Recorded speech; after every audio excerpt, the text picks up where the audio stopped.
وہ کھڑے میں کہاں چلے گئے. تو آپ کے کڈنی میں کوئی مسئلہ ہے, کڈنی کو کیسے ٹھیک رکھنا ہے, ہم نے یہ گائیڈنس ہمیں ملتی ہے قرآن سے؟ نہیں ملتی. اگر ملتی تو گورا اپنی یونیورسٹیوں میں کیا پڑھاتا؟ قرآن پڑھاتا. پیسے آپ نے کیسے کمانے ہیں, یہ گائیڈنس ہمیں ملتی ہے قرآن سے؟ نہیں مل رہی بھائی ہمیں.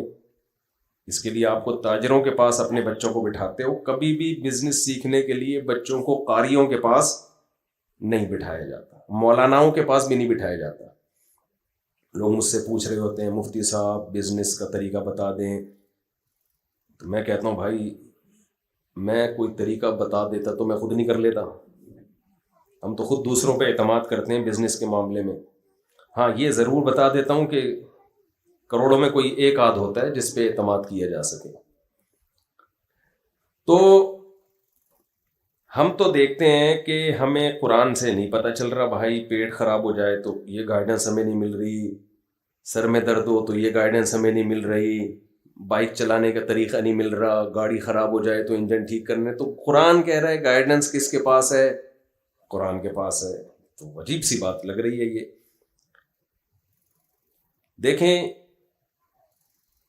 گائیڈنس دو طرح کی ہوتی ہے.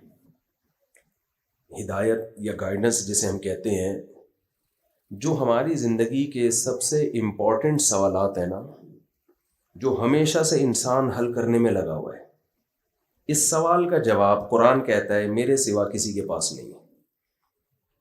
میں سمجھا پا رہا ہوں اپنی بات؟ دیکھیں جب بھی ہم بلوغت کی دہلیز پہ قدم رکھتے ہیں, دماغ استعمال کرنا شروع کرتے ہیں, ایک سوال ہمیں بار بار کلک کرتا ہے لیکن ہم اس کو کچل دیتے ہیں, کہتے ہیں چھوڑو یار اس بحث میں نہیں پڑو. وہ سوال یہ کہ ہم کیوں ہیں, یہ سب کیوں سجایا گیا, یہ گلشن, یہ انسان کو کیوں بنایا گیا, یہ کائنات کو کیوں ڈیزائن کیا گیا, یہ کیوں زمین سورج کے گرد گھوم رہی ہے, پھر سورج کہیں اور زمین کو لے کے گھوم رہا ہے, پھر یہ درخت, یہ پودے, یہ تتلیاں, یہ شیر, یہ چیتے, یہ لومڑیاں, یہ ظلم, یہ عدل, یہ رحم, یہ سخت دلی, سب چیزیں دنیا میں مکس چل رہی ہیں کہ نہیں چل رہی ہیں. تو یہ سب ہے کیوں, اس کی ریزن کیا ہے؟ ہماری زندگی کا سب سے امپورٹنٹ سوال یہ ہے جسے ہم سائڈ پہ رکھ کے اپنی زندگی گزارتے ہیں.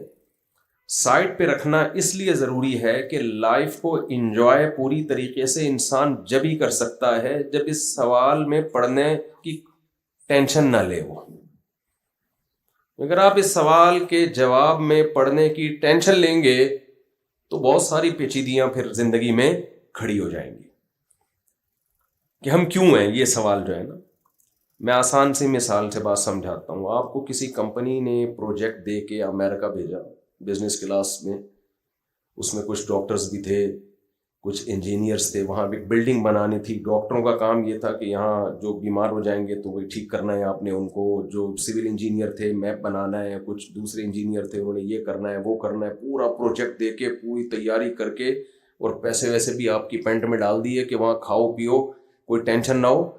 کام آپ کا کیا ہوگا, یہ پروجیکٹ ہمیں 1 سال میں کمپلیٹ کرنا ہے.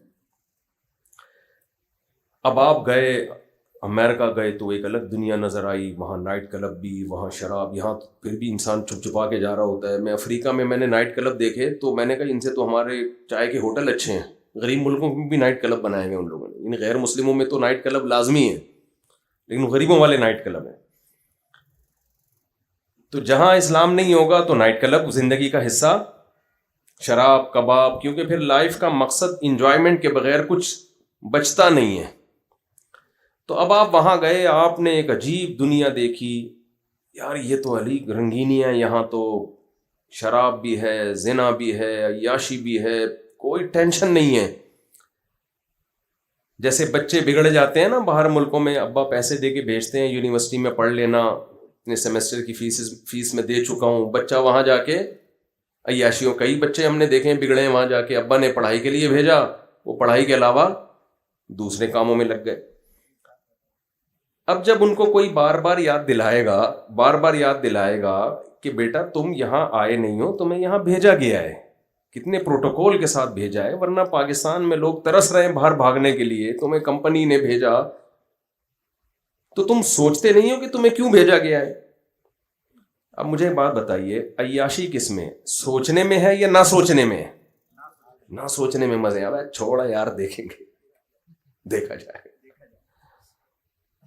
سوچنے میں تو ٹینشن ہے, کیوں بھیجا, مقصد کیا تھا, باؤنڈ ہو جاؤ گے آپ. انسان کی عادت یہ ہے کہ وہ خواہشات کو ہمیشہ ترجیح دیتا ہے. بہت کم لوگ ہوتے ہیں جو عقل کو سامنے رکھ کے زندگی گزارتے ہیں. ہم جب سے بالغ ہوتے ہیں نا, ہماری عقل اور دل کی خواہشات, ان کا ہمیشہ جھگڑا اور پھڈا ہی رہتا ہے.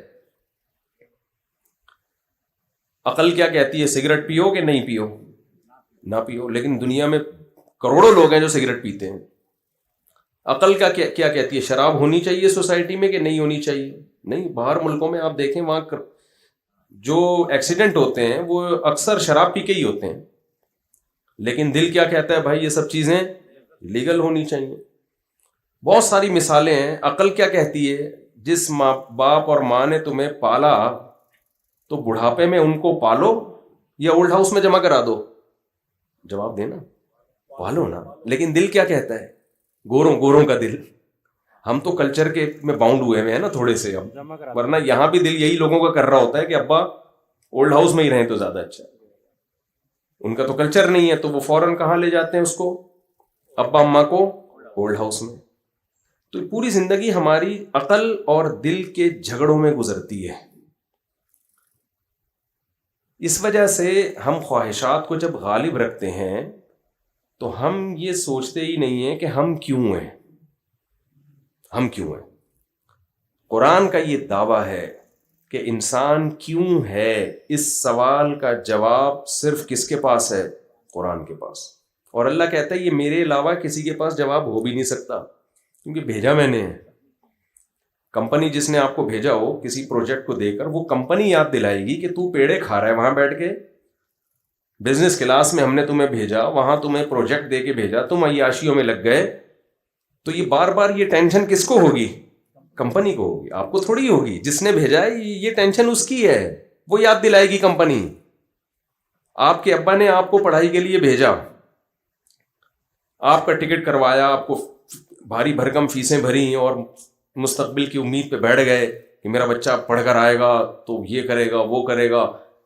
تو وہاں دوست آپ کو یاد دلائیں نہ دلائیں, ابا فون کر کر کے یاد دلائے گا. تو جو بھیجتا ہے نا, یہ اس کے ذمہ ہوتا ہے کہ وہ بتائے کہ میں نے کیوں بھیجا.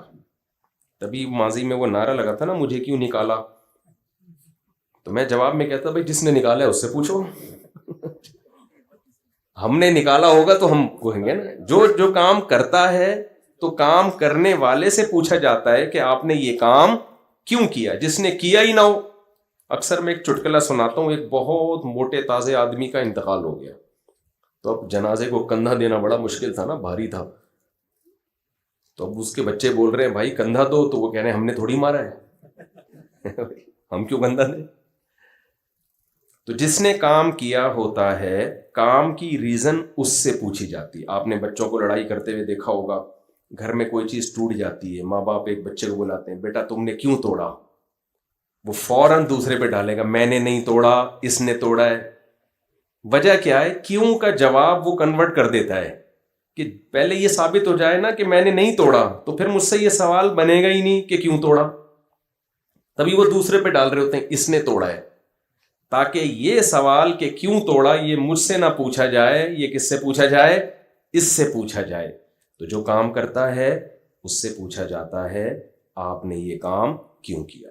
ہمارے ساتھ ایک مسئلہ یہ ہے, گلشن اقبال میں آپ لوگ رہتے ہیں, ایک پڑھا لکھا علاقہ ہے, ایک اچھے لیول کے لوگ سوسائٹی کے لوگ رہتے ہیں یہاں پہ. تو آپ لوگ کے ساتھ ایک بہت بڑا, سوری مجھے کہنا پڑ رہا ہے, ایک بہت بڑا مسئلہ پڑھے لکھے لوگوں کے ساتھ یہ ہے کہ جو ان پڑھ ہوتے ہیں نا, وہ تو کسی سوال کا جواب کسی سے پوچھتے ہی نہیں.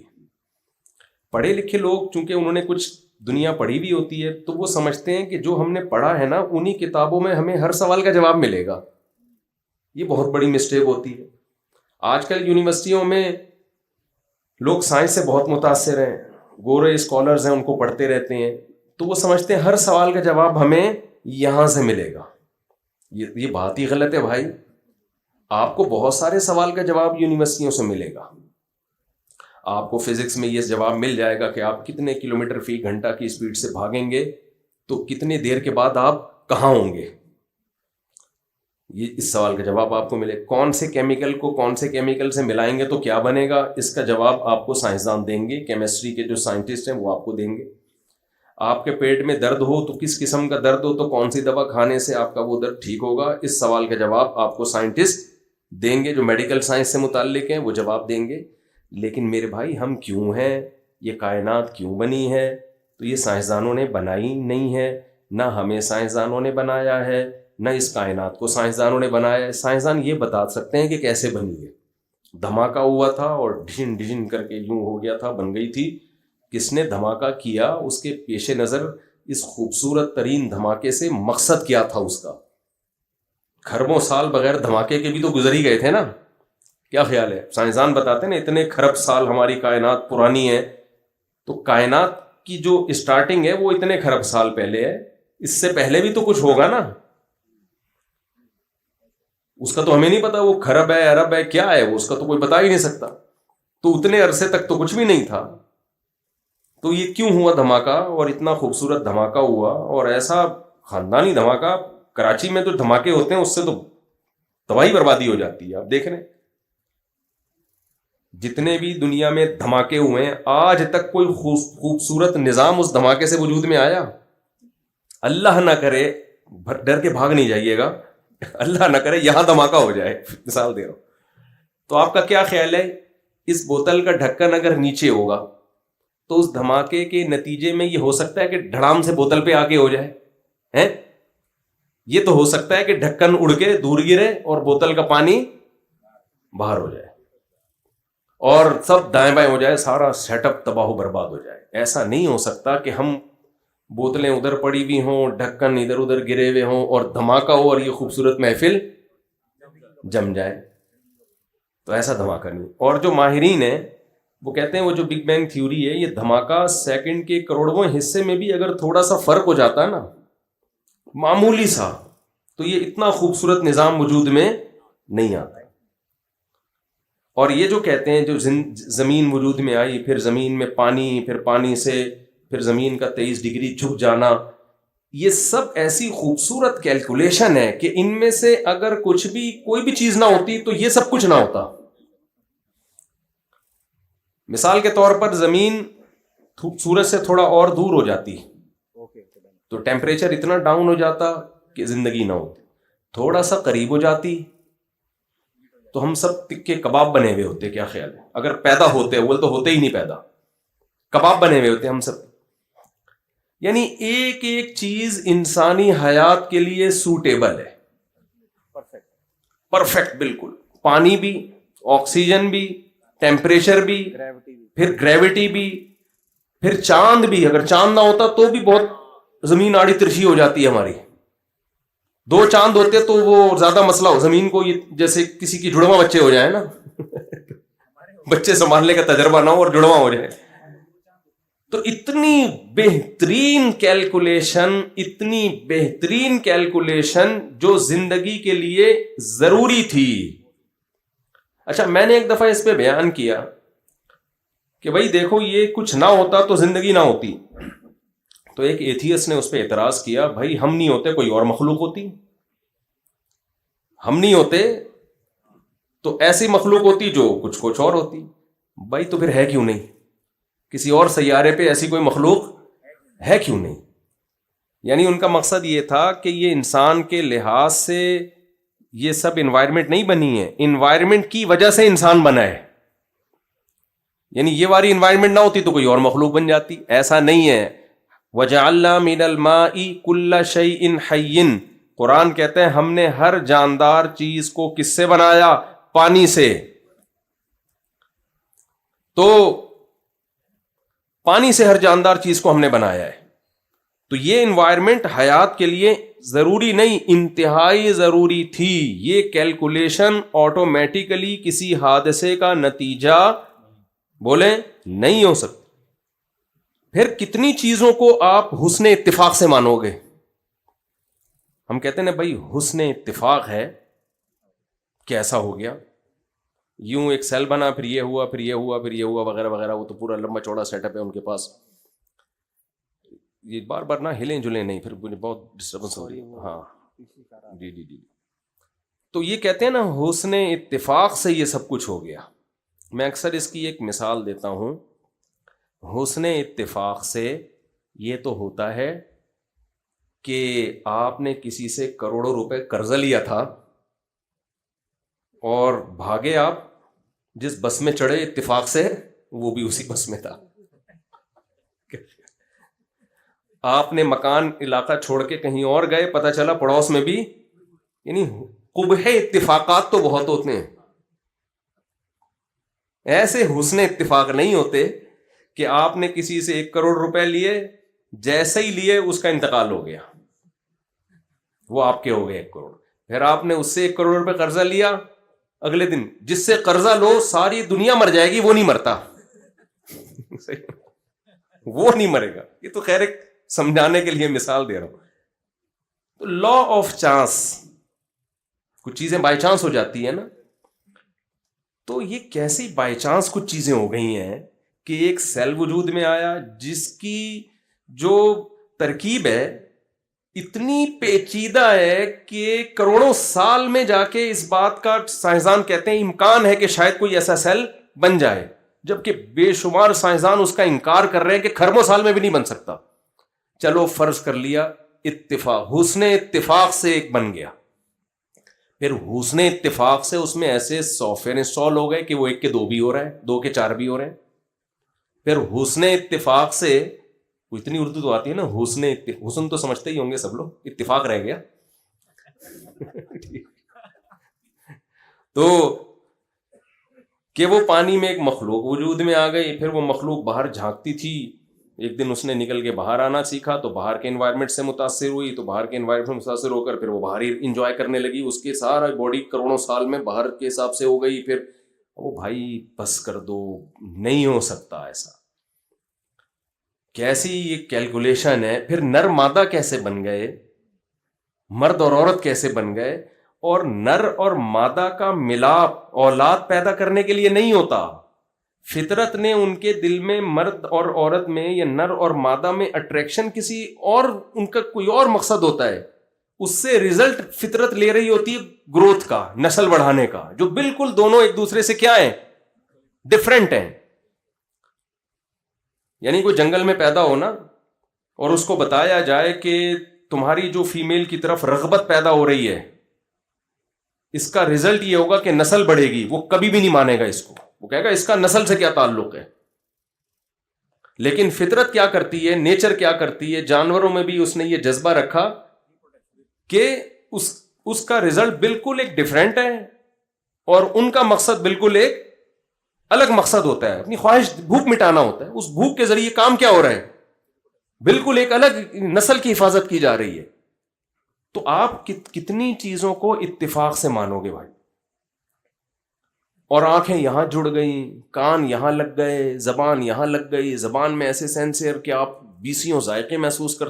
میں بار بار ایک چیز بیان میں کہتا ہوں کہ ہمارا دماغ دیکھتا ہے, ہمارا دماغ سنتا ہے, ہمارا دماغ بولتا ہے, ہمارا دماغ سونگھتا ہے, ہمارا دماغ ہر چیز کا احساس دلاتا ہے, لیکن اس کے پاس انسٹرومنٹ نہیں تھے دیکھنے کے لیے.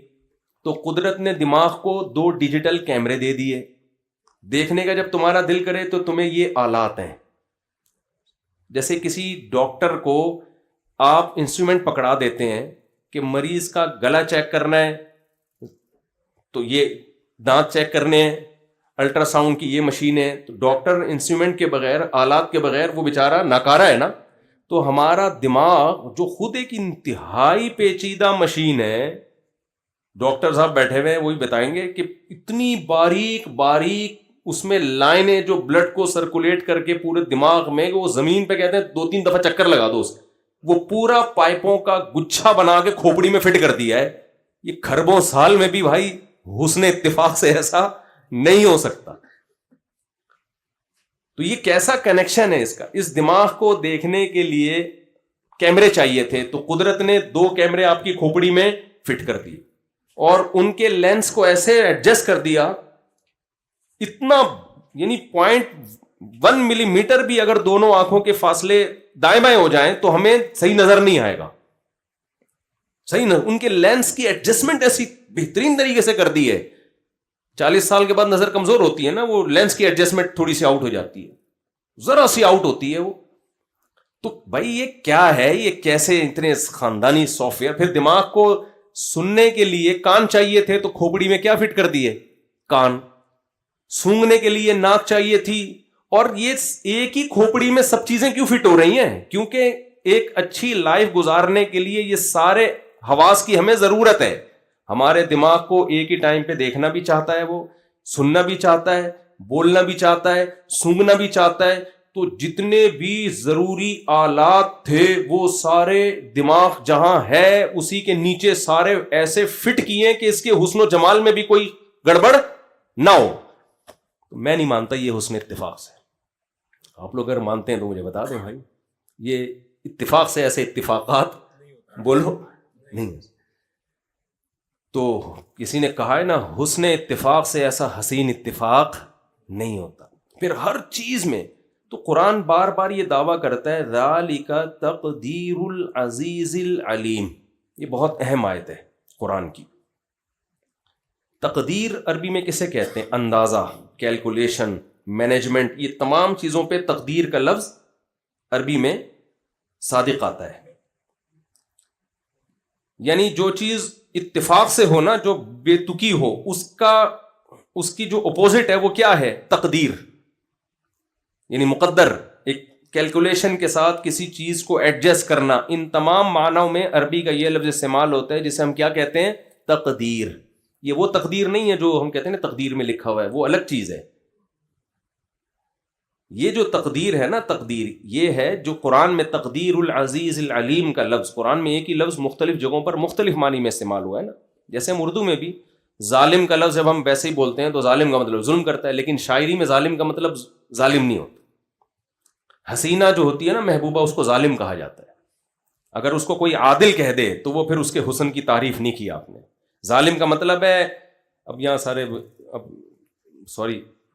ظالم کا مطلب کیا ہے بھائی؟ جو جس سے آپ کو عشق ہو جائے تو وہ ظالم ہی ہوتا ہے نا. اگر وہ عادل ہے تو اس کا مطلب تو اس نے تو آپ کو کوئی تکلیف ہی نہیں دی, اس کے حسن پہ آپ کوئی ٹینشن ہی نہیں لے رہے. تو ٹینشن ظالم دیتا ہے نا, عادل تھوڑی ٹینشن دیتا. تو یہ شاعروں کی اپنی اصطلاحات ہوتی ہیں. ہم دیکھتے ہیں ایک ہی لفظ ایک ہی زبان میں مختلف جگہوں پہ مختلف معنی میں وہ استعمال ہوتا ہے. تو قرآن میں بھی ایسا ہی ہے, ایک لفظ ایک جگہ کسی اور معنی میں ہے. قرآن میں ظلم کا لفظ بھی ایسے, وَلَمْ تَظْلِمْ مِنْهُ شَيْئًا. قرآن کہتا ہے وہ ایک باغ تھا جس کا درخت پھل دیا کرتا تھا اور ظلم نہیں کرتا تھا. تو وہاں ظلم کا مطلب ظلم نہیں ہے, ظلم کا مطلب پھلوں میں کمی نہیں کرتا تھا. تو مختلف معنی میں قرآن کے الفاظ مختلف. تو جب ہم یہ آیت پڑھتے ہیں ذالک تقدیر العزیز العلیم, یہ بہت امپورٹنٹ آیت ہے. قرآن میں نا سورہ یاسین میں اللہ نے ستاروں سیاروں کا تذکرہ کیا اور کہا للشمس ينبغي لها ان تدرك القمر ولا الليل سابق النهار كل في فلك يسبحون. یہ جتنے ستارے سیارے ہیں آسمان میں ایک مخصوص دائرے میں یسحبون, تیرتے چلے جا رہے ہیں. میں سمجھا پا رہا ہوں اپنی بات؟ یہ جو نظام ہے نا پورا, یہ تیر رہے ہیں. حالانکہ پانی تھوڑی ہے جو تیر رہے ہوں گے. تیرنے کا لفظ اسموتھلی بالکل, یعنی ایسا نہیں ہے کوئی اسپیڈ بریکر آ رہا ہو یا کوئی تھوڑا سا یوں ہل گئے ہوں, آگے ہوائیں تیز آئی ہوں تو یوں ہو گئے ہوں. بالکل جیسے کوئی سوئمر بہترین تیرتا ہوا جا رہا ہوتا ہے, بالکل ایسے ہی یہ سب کے سب ایک مخصوص دائرے میں تیر رہے ہیں. تو قرآن نے یہ دعویٰ کر کے کہا یہ حسن اتفاق نہیں ہے, یہ خود بخود نہیں ہوا. ذالک تقدیر, یہ مینجمنٹ ہے, کیلکولیشن ہے. اب تقدیر کا مطلب سمجھ میں آیا کہ یہ تقدیر یہ اپوزٹ ہے, کچھ کام اتفاق سے ہو جائے. تو اللہ کہہ رہے یہ اتفاق سے نہیں ہو رہا, یہ مینجمنٹ ہے, یہ کیلکولیشن ہے. باقاعدہ کس سیارے کو, کس ستارے کو کتنی اسپیڈ پہ کس مدار میں دوڑنا ہے تاکہ یہ نظام کائنات چلتا رہے. پھر زمین کو جو 23 ڈگری جھکا کے گھما دیا، ہر چیز میں قرآن کہہ رہا ہے یہ نہیں ہو سکتا. تم اس میں جب غور کرو گے تمہیں پتہ چلے گا یہ کیلکولیشن ہے. اور قرآن پھر آگے یہ دعویٰ کر رہا ہے یہ کیلکولیشن بھی کسی معمولی ذات کی طرف سے نہیں ہے. جب تم اس میں غور کرو گے تمہارے سامنے 3 چیزیں نکل کے آئیں گی. ہم جب کائنات میں غور کرتے ہیں نا تو ہم یہاں تک غور کرتے ہیں کہ یہ بوتل کیسے بنی اور اس پہ ڈھکن کیسے لگا اور اس کے اندر کیا ہے. اس سے آگے نہیں جاتے کہ یار اس کو کس کمپنی نے بنایا. دنیا میں تو ہم چلے جاتے ہیں، یعنی دنیا میں تو ہم چلے جاتے ہیں اس کو کس کمپنی نے بنایا اور کیوں بنایا وغیرہ وغیرہ. لیکن جب ہم اس کائنات میں غور و فکر کرتے ہیں تو کیسے بنی اس میں تو غور ہوتا ہے. بنانے والا کون ہے اور اس کی کیا صفات ہو سکتی ہیں، اس سوال کو ایسے پی جاتے ہیں جیسے آپ دوسری شادی کرتے ہوئے پکڑے جائیں اور بیگم آپ سے پوچھ لے کہ میں نے سنا ہے کہ آپ نے کر لی، تو آپ کی حالت کیا ہوتی ہے؟ آپ کوشش کرو گے ٹاپک چینج ہو ٹاپک چینج ہو، گھماؤ گے ادھر ادھر. بھائی کیا کہ شادیوں کے علاوہ کوئی اور بات نہیں آتی بیگم تمہیں؟ تو دنیا اس سوال کو پی رہی ہے، جبکہ قرآن سب سے زیادہ فوکس اسی سوال کو کرتا ہے. ان فی خلق السماوات والارض واختلاف اللیل والنہار لآیات لأولی الالباب. اللہ کہتے ہیں زمین اور آسمان کے بنانے میں، دن رات کے عدلنے بدلنے میں، اور یہ ساری چیزوں میں عقل مندوں کے لیے بڑی بڑی نشانیاں ہیں. بھائی نشانیاں عقل مندوں کے لیے ہیں تو وہ ان نشانیوں میں غور کر کے رزلٹ کیا نکالتے ہیں؟ آپ کہہ سکتے ہو انگریزوں نے ان نشانیوں پہ غور کر کے رزلٹ یہ نکالا کہ ہم سورج تک کیسے پہنچ سکتے ہیں، ہم چاند تک کیسے پہنچ سکتے ہیں. یہ رزلٹ نکالنے پر بھی اللہ کی طرف سے کوئی پابندی نہیں ہے. یہ گائیڈنس آپ کو مل جائے گی سائنسدانوں سے. قرآن کسی اور گائیڈنس کی بات کر رہا ہے. قرآن کہہ رہے جب جو اس کائنات میں غور کرتے ہیں تو وہ اس نتیجے تک پہنچتے ہیں ربنا ما خلقت ھذا باطلا، اے اللہ تو نے یہ سب بیکار پیدا نہیں کیا، ایویں ہی نہیں پیدا کر لیا ہے ایویں،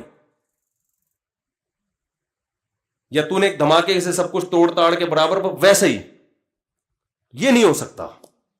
انسانی فطرت اس بات کو کبھی قبول نہیں کر سکتی کہ بنانے والے نے ویسے ہی بنا دیا اور اس کے پیچھے کوئی مقصد تھا ہی نہیں، بس ویسے ہی.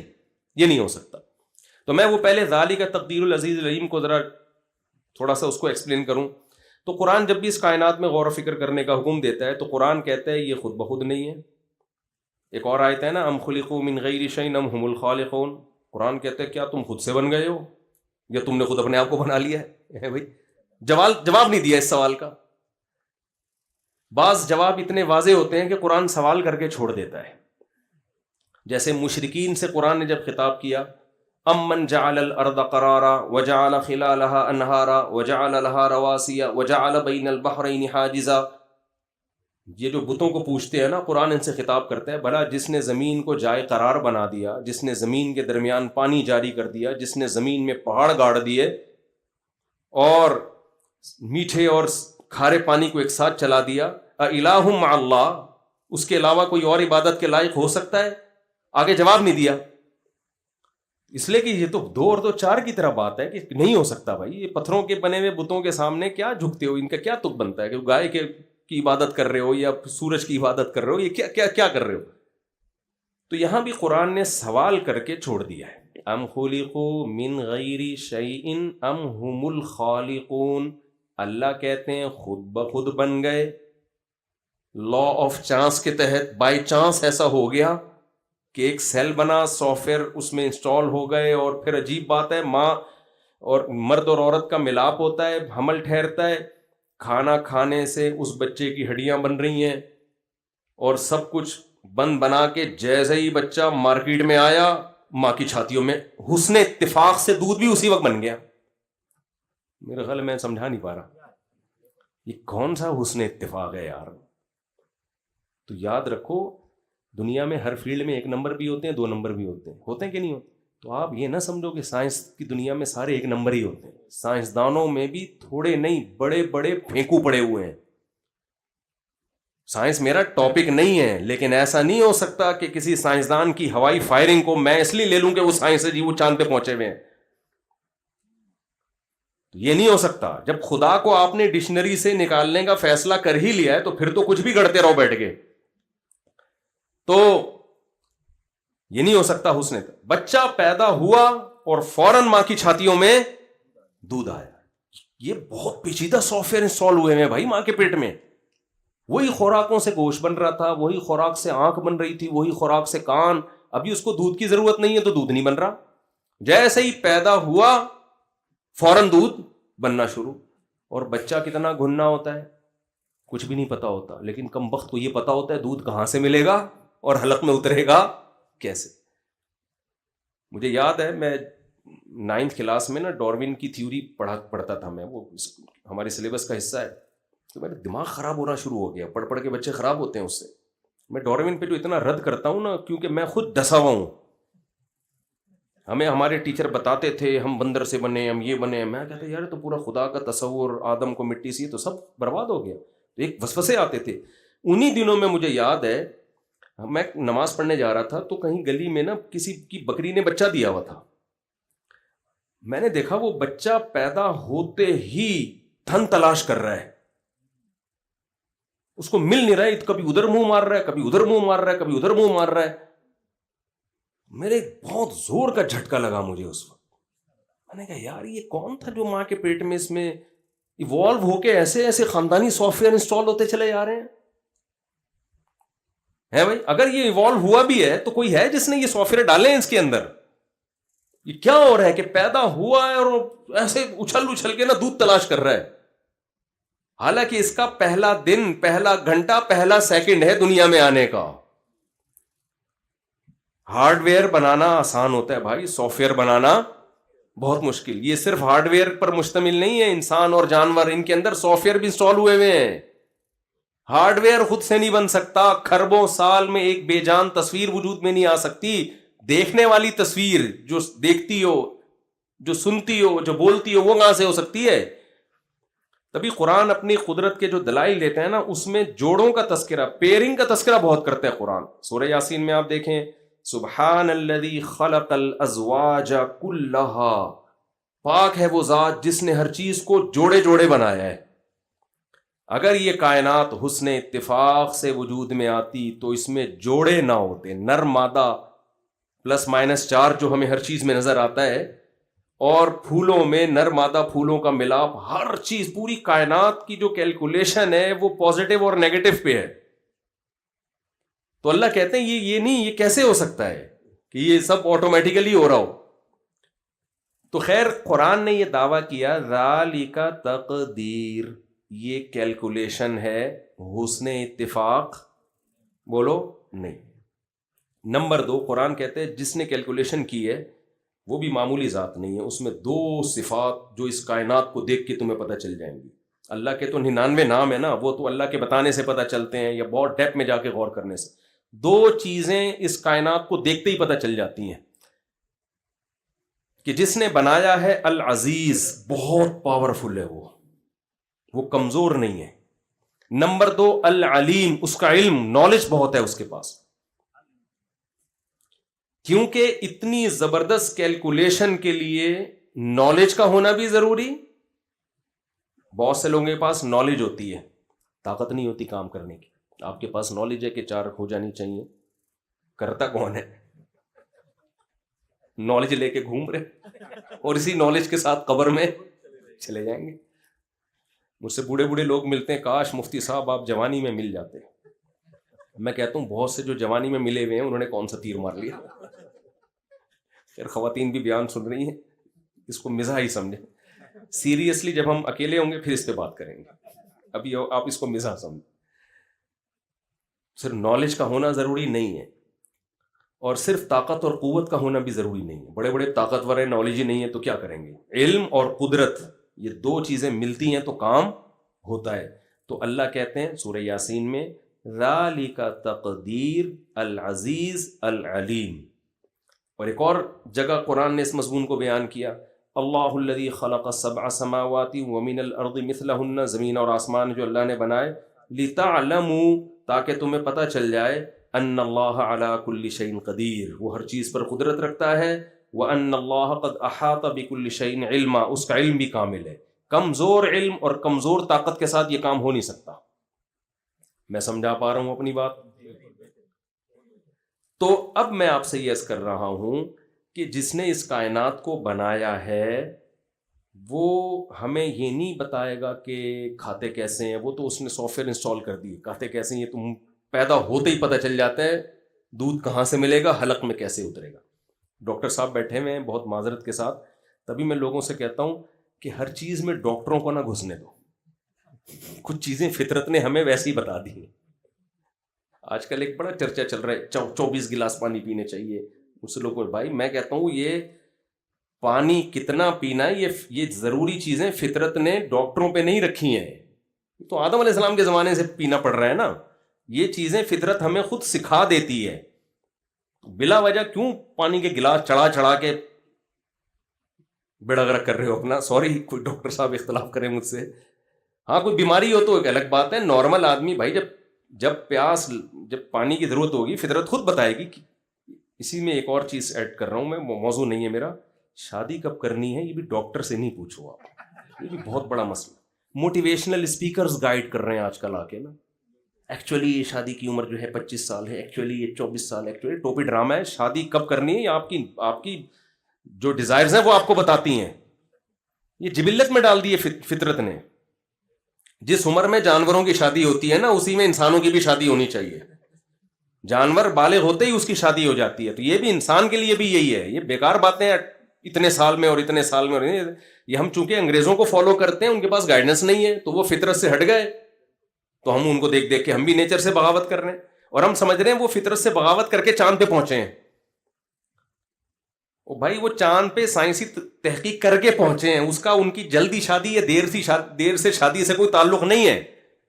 مثال کے طور پر وہ تو چرس بھی پیتے ہیں، برازیل میں تو آپ کو پتہ ہے چرس لیگل ہے، بہت سے ملکوں میں چرس لیگل ہے، ہیروئن تو کرنی مجھے پتا، بہت سارے نشے لیگل ہیں اور وہ ترقی یافتہ بھی ہیں۔ تو اب ہم یہ کہیں کہ چونکہ وہ لیگل ہے ان کے ہاں تو اس لیے ہم بھی یہ پئیں گے تو ہم چاند پہ پہنچیں گے، اس کا نتیجہ نکلے گا کہ ہم جہاں پہنچ رہے ہیں وہاں بھی نہیں پہنچ پائیں گے۔ صحیح تو ان کی جو ترقی ہے وہ جو پڑھائی لکھائی انہوں نے کی ہے وہ آپ کرو گے تو آپ بھی وہاں پہنچ جاؤ گے۔ یہ اخلاقی برائیاں سوسائٹی میں آنے سے تھوڑی ترقی ہوگی۔ اس کی ایک مثال ایسے ہے، آپ نے ٹرین کو ہاتھ رکھا وہ چل پڑی، بعض دفعہ ایسے ہوتا ہے ٹرین کھڑی ہوئی آپ نے ہاتھ رکھا چل پڑی، دوبارہ ہاتھ رکھا رک گئی، آپ کہہ رہے ہو یار یہ ہاتھ میں اتنی طاقت ہے کہ یوں رکھوں گا تو چلے گی، یوں رکھوں گا تو رکے گی۔ نہیں بھائی وہ حسن اتفاق ہے کہ چلنا تھا اس نے، آپ کا اتفاق سے ہاتھ بھی آپ کے اسی وقت آ گیا۔ وہ ٹرین چلانے کے لیے یہ نہیں ہوگا کہ یوں رکھا تو چل گئی، یوں رکھا تو رک گئی، اس کے لیے وہاں انجن کو سنبھالنا پڑے گا۔ تو اتفاق کی بات ہے کہ ان قوموں نے ترقی کر لی جن میں زنا ہے، ماں باپ کو اولڈ ہاؤس میں جمع کرانا ہے، باپ سوسائٹی سے شارٹ ہوتے جا رہے ہیں، فیملی سسٹم تباہ ہو گیا، شراب زنا سب کچھ لیگل ہو گیا وہاں پہ۔ تو اب ہم نے کہا کہ چونکہ یہ سب چیزیں وہاں لیگل ہیں اس لیے انہوں نے ترقی کی ہے، ترقی ان چیزوں سے اس کا کوئی تعلق نہیں، یہ چیزیں نہ ہوتی تو اس سے زیادہ ترقی کر لیتے۔ اور ہمارے ہاں اگر یہ چیزیں آ گئیں تو تھوڑی سی ترقی ہے وہ اس سے بھی ہاتھ دھونے پڑیں گے ہمیں، بیڑا ہی غرق ہو جائے گا۔ میں ایک مثال دے کے پھر ٹاپک کی طرف آتا ہوں۔ لوگ کہتے ہیں وہاں معذوروں کو کیسے لوگ، وہاں کی گورنمنٹ کیسے کیئر کرتی ہے معذوروں کی، ہماری گورنمنٹ تو نہیں کرتی۔ ہماری گورنمنٹ نہیں کرتی، یہ بات درست ہے بالکل، اور ان کی گورنمنٹ کرتی ہے، لیکن ان کی گورنمنٹ کرنا چھوڑ دینا تو معذور لوگ وہاں روڈوں پہ ترستے پھریں گے، کیونکہ وہ لوگ اپنے بھائی بہنوں کی کیئر نہیں کرتے۔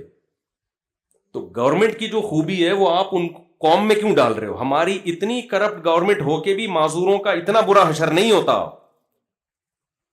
لوگ زکوٰۃ سے، صدقات و خیرات سے، جنت کی امید میں، لالچ میں معذور بچوں کو بھی پالتے ہیں، معذور بہن بھائیوں، بیوہ عورتوں کا، اپنی بیوہ بہنوں کا ساری زندگی گھر چلا رہے ہوتے ہیں۔ گورے میں تھوڑی اتنا ظرف ہے وہ کسی کا گھر چلائے، وہ جو اپنی بیوی کو چائے کی پیالی نہیں پلا سکتا وہ بیوہ بہن کو سنبھالے گا۔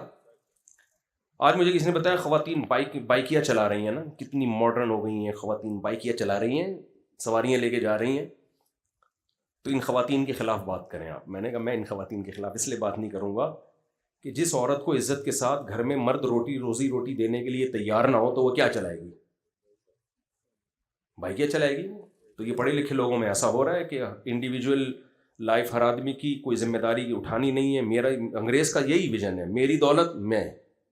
تو وہاں بھی خواتین بائکیاں بھی چلاتی ہیں, وہاں بھی خواتین جو سارے کام مرد کر رہے ہیں ان کو کرنے پڑتے ہیں. اسلام نے اس کا آلٹرنیٹ دیا ہے, بھائی عورت کو عزت کے ساتھ کون کھلائے گا؟ گھر میں شوہر کھلائے گا. شوہر نہیں کھلا رہا, اس کا بھائی کھلائے گا, اس کا باپ کھلائے گا. تو خیر کہاں سے کام چلے گئے.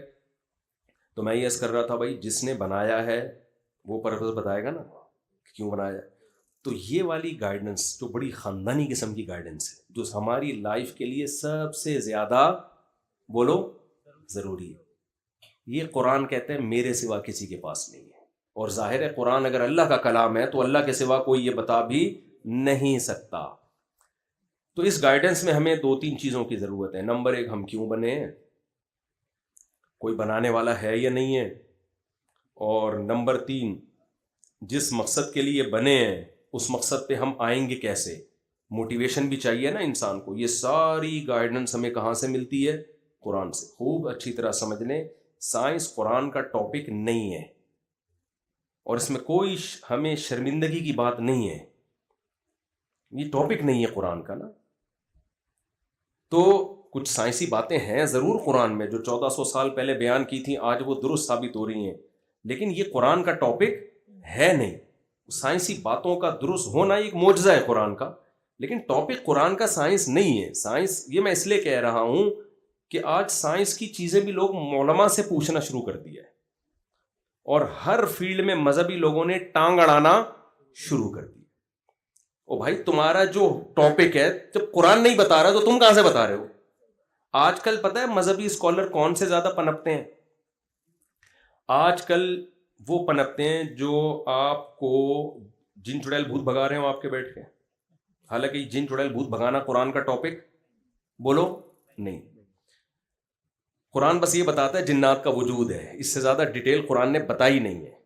ہاں لیکن یہ پتہ نہیں کہاں سے نکال کے لا رہے ہوتے ہیں. دوسرا, آج کل ایسے اسکالرز آ رہے ہیں کہ آپ یہ پڑھیں گے تو آپ کا یہ کام ہو جائے گا, یہ پڑھیں گے تو آپ کا یہ کام ہو جائے گا. بچی کی شادی نہیں ہو رہی تو سورہ مزمل آپ پڑھیں گے تو آپ کی بچی کی شادی ہو جائے گی. آپ کا کوئی قرضہ لے کے بھاگ گیا واپس نہیں کر رہا تو یہ والی صورت 3 دفعہ پڑھیں گے تو قرضہ بولو. حالانکہ کسی کا باپ بھی دیا ہوا قرضہ. ہمارے حضرت مفتی رشید احمد صاحب رحمہ اللہ تعالیٰ فرماتے تھے اس زمانے میں کوئی کسی کو قرضہ دے تو بے وقوف, اور جو دے کے لے کے واپس دے دے وہ اس سے بڑا بے وقوف. اچھا, میں نے ایک جگہ بیان میں یہ بات کہی کہ اس زمانے میں کوئی کسی کو قرضہ دے تو بے وقوف, اور جو لے کے واپس کر دے وہ اس سے بھی بڑا بے وقوف. کسی نے کہا یہ کیا بات ہوئی, قرضہ دینا تو ثواب ہے اور اگر لے کے واپس کر دے تو بے وقوف کیسے ہو گیا؟ میں نے کہا تو ان دونوں سے بڑا بے وقوف کہ تو یہ بات سمجھ. میں نے کہا تو جو ہے نا, میں نے کہا یہ تیسری قسم کا بے وقوف میرے سامنے نہیں تھا, اب ایک اور آ گیا. اس بات کا مطلب نہیں سمجھ رہا, وہ ان دونوں سے بڑا بے وقوف. تو خیر, تو یہ جو ہمیں گائیڈنس ملتی ہے نا, گائیڈنس یہ صرف قرآن کے پاس ہے, تورات کے پاس بھی ہے, انجیل کے, لیکن وہ تحریف شدہ کتابیں ہیں. اللہ نے اس دنیا کو کبھی بھی ہدایت کے بغیر رکھا نہیں ہے. تبھی قرآن کہتا ہے پہلا انسان ہی پیغمبر تھے تاکہ انسان پر حجت تمام ہو. کوئی یہ نہ کہہ سکے مجھے ہدایت نہیں ملی ہے. تو اللہ نے پہلا انسان ہی, اگر پہلا انسان پیغمبر نہ ہوتا تو وہ کہتا میں کہاں سے ہدایت لیتا. تو پہلا انسان ہی اللہ نے کس کو بنایا؟ پیغمبر کو. اور پھر ان کی نسلوں میں پیغمبر در پیغمبر اللہ کہتے ہیں بے شمار. اور صرف اللہ ہی نہیں کہتے, تو ہسٹری بھی کہتی ہے.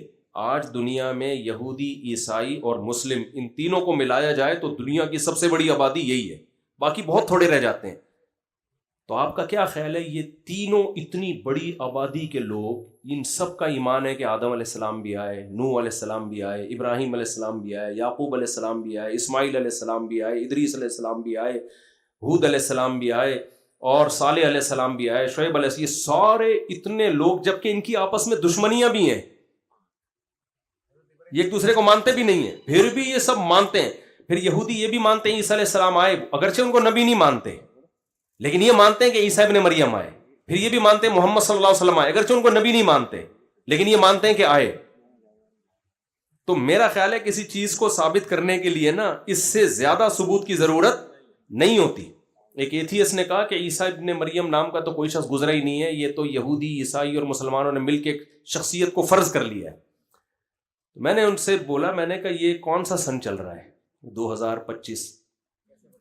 میں نے کہا بھائی صاحب اتنی مشہور شخصیتیں تھیں یہ کہ ان کے دنیا سے جانے کے بعد لوگوں نے تاریخوں کو متعین کیا ہے. دنیا میں بہت بڑا واقعہ ہوتا ہے تو ہسٹری کو اس واقعے سے جوڑا جاتا ہے نا. دیکھو ہم اکثر شادی بیاہ کی بات کر رہے ہوتے ہیں، اگر رمضان آنے والا تو عید کے بعد شادی ہوگی، بقرعید کے بعد میں تمہارا یہ کام کروں، کیونکہ 2 بڑے ایونٹ آ رہے ہیں، 2 بڑے واقعات ہو رہے ہیں. تو انسان جب کسی کو ہسٹری سے جوڑتا ہے نا تو کوئی جو بڑا ایونٹ ہوتا ہے اس سے اس کا لنک جوڑ دیتا ہے. 9/11 ایک دنیا میں ایک واقعہ بن، یار یہ واقعہ 9/11 سے پہلے کا ہے یا 9/11 کے بعد کا ہے؟ یہ کووڈ سے پہلے کا ہے یا کووڈ کے بعد کا؟ تو یہ اس کی علامت ہوتی ہے، یہ ایک ایسا واقعہ ہے جس کو سب مانتے ہیں. تو ہم کہتے ہیں 2025، کیا مطلب؟ پوری دنیا میں عیسائی دنیا بہت بڑی دنیا ہے. تو اس دن سے وہ الگ بات ہے اس کی کیلکولیشن میں کوئی اونچ نیچ ہو گئی ہو، 2024 ہو 25 نہ ہو یا 26 ہو 25، لیکن یہ کہ ایک ایسی شخصیت کے وجود ہی کا انکار کر دینا.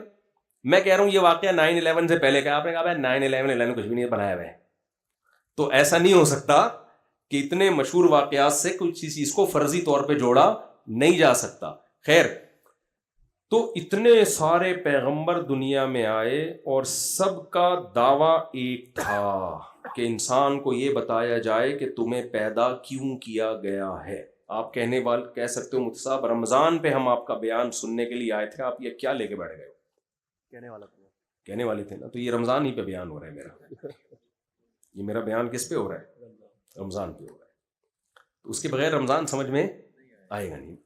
ہمارا اپنا اسٹائل ہے بھائی بات کرنے کا. خیر، ایک حکیم صاحب جب بھی علاج کرتے تھے نا ہر ایک کو جلاب آور دوا دیتے تھے. وہ ان کا اپنا حکیموں کا ہوتا ہے نا. تو وہ ہمارے حضرت مفتی رشید صاحب بیمار ہوئے، ڈاکٹر ان کا گلا بند ہو گیا تھا، علاج سے فائدہ نہیں ہو رہا تھا. تو حکیم جس کو آتے جس کو کہتے پہلے میرا طریقہ یہ ہے کہ میں پہلے پیٹ صاف کرتا ہوں. تو حضرت ویسے ہی دبلے پتلے سے تھے. حضرت نے کہا مجھے نہیں چاہیے بھائی تیری دوا. تو وہ پھر ایک لطیفہ سناتے تھے کہ حکیم صاحب ہر ایک کو کہتے تھے کہ بھائی جو بھی بیمار آتا کہتے ہیں پہلے اس کا مادہ فاسدہ نکلنا چاہیے، موشن کی دوا دی جائے اس کو، تاکہ مادہ جو فاسد مادے جمع ہو گئے پہلے وہ نکلیں گے پھر صحیح مادے جائیں گے اندر. تو ایک بہت باریک سا بندہ آیا تو حکیم صاحب نے اس کو بھی وہ جمال گوٹا ٹائپ کی چیز دے دی. اس نے کہا حکیم صاحب یہ بیچارہ کہ مادہ ہی نہیں ہے اس میں، فاسد کہاں سے آ گیا؟ حکیم صاحب نے کہا نہیں، مادہ فاسدہ کا نکلنا بہت ضروری ہے. ہر ایک کا اپنا اسٹائل ہوتا ہے علاج کا. تو میں بھی نا پہلے آپ کے دماغ میں جو فاسد مادے گھسے ہوئے ہیں نا، سوری کہ ہم انگریز کو اپنا باپ بنا بیٹھے ہیں، ہم ویسٹرن کلچر کو ان قوموں کو کامیاب سمجھ بیٹھے ہیں، اس مادہ فاسدہ کا دماغ سے نکلنا بہت ضروری ہے. پھر بھائی رمضان بھی سمجھ میں آئے گا، شوال بھی سمجھ میں آئے گا. ایک صاحب حج کرنے گئے، وہ ایتھیسٹ سے مسلمان ہوئے تھے. وہ حج کے دوران ایمان بڑھنے کے بجائے گھٹنا شروع ہو گیا. کہنا یار یہ کیا ہے، یوں کنکریاں مار رہے ہو، یہ یوں گھوم رہے ہو، کیا ہے اس کی کیا لاجک نہیں ہے کوئی. تو وہ کہہ رہے ہیں یار میرا تو ایمان بڑھنے کے بجائے کیا ہو گیا ہے. تو میں نے کہا آپ کا مادہ فاسدہ نکالنا پہلے ضروری ہے. پھر میں ان کو حج کا فلسفہ سمجھایا تو وہ اللہ کا شکر ہے. اچھا ان کو ڈرا اتنا دیا تھا وہاں مولانا لوگوں نے، بعض مولانا نے، کہ وہ مدینے کے آداب بتائے نا کہ مدینے میں ادب یہ ہے کہ اس کو یوں نہیں، یہاں کسی چیز پہ اعتراض نہیں کرنا، دہی کو یہ نہیں کہنا کھٹا دہی ہے. وہ اتنا ڈرا دیا ان کو. اب ان کو روٹی پسند نہیں آ رہی تو روٹی کو یہ نہیں کہہ سکتے کہ یہ کچی ہے. نمک تیز ہو گیا تو یہ نہیں کہہ سکتے بھائی مدینہ کے کباب ہیں وہ، آپ کیسے کہہ سکتے ہو کہ نمک کم ہے. مدینہ کے پراٹھے کو یہ کہہ دیا کہ کچے پراٹھے ہیں. وہ مولانا صاحب جو انہوں نے اتنا ڈرا دیا نا ان کو، وہ بیچارہ ویسے ہی ایتھیسٹ سے اسلام کی طرف آیا تھا، ایتھیزم سے. اب وہ یہ اتنے آداب سن کے بہت ڈر گیا. اچھا میں دیکھ رہا تھا، میں نے کہا اس کی بیچارے کی نا کچھ آداب میں یہ ہم سے وہ ادب نہیں ہو پا رہا، کیونکہ جو کھانا کھلا رہے ہو بھائی ایک دفعہ غلط کھلا دیا، دوسری دفعہ غلط کھا دیا، غصہ نہیں آئے گا؟ بھائی پیسے تم نے لیے ہیں اتنے تو کھانا تو صحیح کھلاؤ. اچھا جب اتنا آداب اتنے سکھا دیے نا کہ وہ ایک خاتون وہ لڑ پڑی کہیں روٹی سعودیوں کی روٹی الگ ٹائپ کی ہوتی ہے نا, ہم الگ ٹائپ کی روٹی کے عادی ہیں. تو وہ خاتون نے ہنگامہ کر دیا, بولا ہم سے تم لوگوں نے اتنے پیسے لیے ہیں, روٹی تو کم صحیح کھلاؤ نا. وہ سارے آداب اس نے سائڈ پر, اس کے بعد سے ہمیں روٹی صحیح ملنا شروع ہو گئی. تو وہ بیچارہ بجائے ایمان بڑھنے کے اس کے اور نیچے آ چکا تھا. تو پھر اس نے کہا یہ کیا ہو رہا ہے, کنکریاں مار رہے ہیں, یہ کیا شیطان ہے یہاں پہ؟ میں نے کہا شیطان میطان نہیں ہے بھائی, یہاں نشانی ہے شیطان کی. تو مادہ فاسدہ کا نکلنا کیا ہے, بہت ضروری ہے. اس لیے وہ حکیم صاحب کا لطیفہ میں مکمل کر لوں نا. تو وہ بندے کو جلاب لگ گئے, لوگوں نے آ کے کہا حکیم صاحب اس کو تو موشن بندی نہیں ہو رہے. حکیم صاحب نے کہا مادہ فاسد نکل رہا ہے نا, کوئی اچھی چیز تو نہیں نکل رہی نا, گندا مادہ نکل رہا ہے, جتنا نکلے اتنا اچھا ہے. بھائی روک لے اس کو, کہہ رہے نہیں جتنا نکلے اتنا اچھا ہے. اصل میں حکیم سے روکا نہیں جا رہا تھا وہ. اب وہ کیا کر, بالآخر وہ مر گیا. لوگوں نے آ کے بتایا حکیم صاحب اس کا تو انتقال ہو گیا. حکیم صاحب نے کہا شکر کرو مادہ فاسدہ نکال کے گیا ہے. قبر میں لے جاتا گندی ہو جاتی قبر, صاف ستھرا ہو گئی. یہ تو خیر ایک لطیفہ ہے, لیکن میں آج کل اسی کو فوکس کرتا ہوں کہ پہلے جو ہمارے دماغوں میں فاسد مادے گھسے ہوئے ہیں نا, وہ کیا ہو جائیں, وہ صاف ہو جائیں, تو پھر سب کچھ سمجھ میں آئے گا. اگر میں آپ سے کہوں رمضان کے روزے رکھو تو آپ بولو گے مفتی صاحب آپ ہمارے کیا لگتے ہو یار. میں آپ سے بولوں رمضان میں یہ کرو وہ کرو, آپ کیا کرو گے؟ میں آپ کو ڈراؤں جہنم کی وہی نہیں سناؤ کہ بھئی یہ کرنے سے یہ آگ میں جاؤ گے, یہ کرنے سے جنت. شیطان آپ کے دل میں وسوسے ڈالے گا. یار یہ تو ہر قوم میں موٹیویشن کے طریقے ہوتے ہیں, ہر مذہب میں. پنڈت لوگ بھی جب اپنے لوگوں کو بتاتے ہیں بتوں کے سامنے جھکو, تو وہ بھی تو کچھ ڈراتے تو ہوں گے نا کہ بھگوان کی عبادت نہیں کرو گے تو یہ ہو جائے گا, کرو گے تو یہ ہو جائے گا. مولوی صاحب بھی جب کسی کو نماز کے لیے بلاتے, وہ بھینس والا قصہ ہے نا, ایک مولوی صاحب دیہاتی سے کہتے تھے نماز نہیں پڑھتے تم, اس نے کہا پڑھوں گا بھینسوں کا نقصان ہوگا. مولوی صاحب نے کہا بھئی آ کے پڑھا کرو, بھینسیں دودھ زیادہ دیں گی. کسی بھی عمل پہ لانے کے لیے کوئی نہ کوئی ترغیب دی جاتی ہے. تو سیاسی ترغیبیں ہوتی ہیں, تو لوگ سمجھتے ہیں کہ یار یہ اسلام نے بھی کچھ ایسی ترغیبیں لگا دی ہیں ساتھ میں تاکہ لوگ اسلام پہ عمل کریں. تو ہر مذہب میں ہوتی ہیں. تو وہ بھینسوں کا میں بہت دفعہ قصہ سنا چکا ہوں, جلدی کر دیتا ہوں. وہ تو وہ دیہاتی فجر پڑھنے آیا تو دیکھا دودھ زیادہ ہونے کے بجائے ایک بھینس مر گئی. ظہر پڑھنے آیا تو دوسری بھینس مر گئی.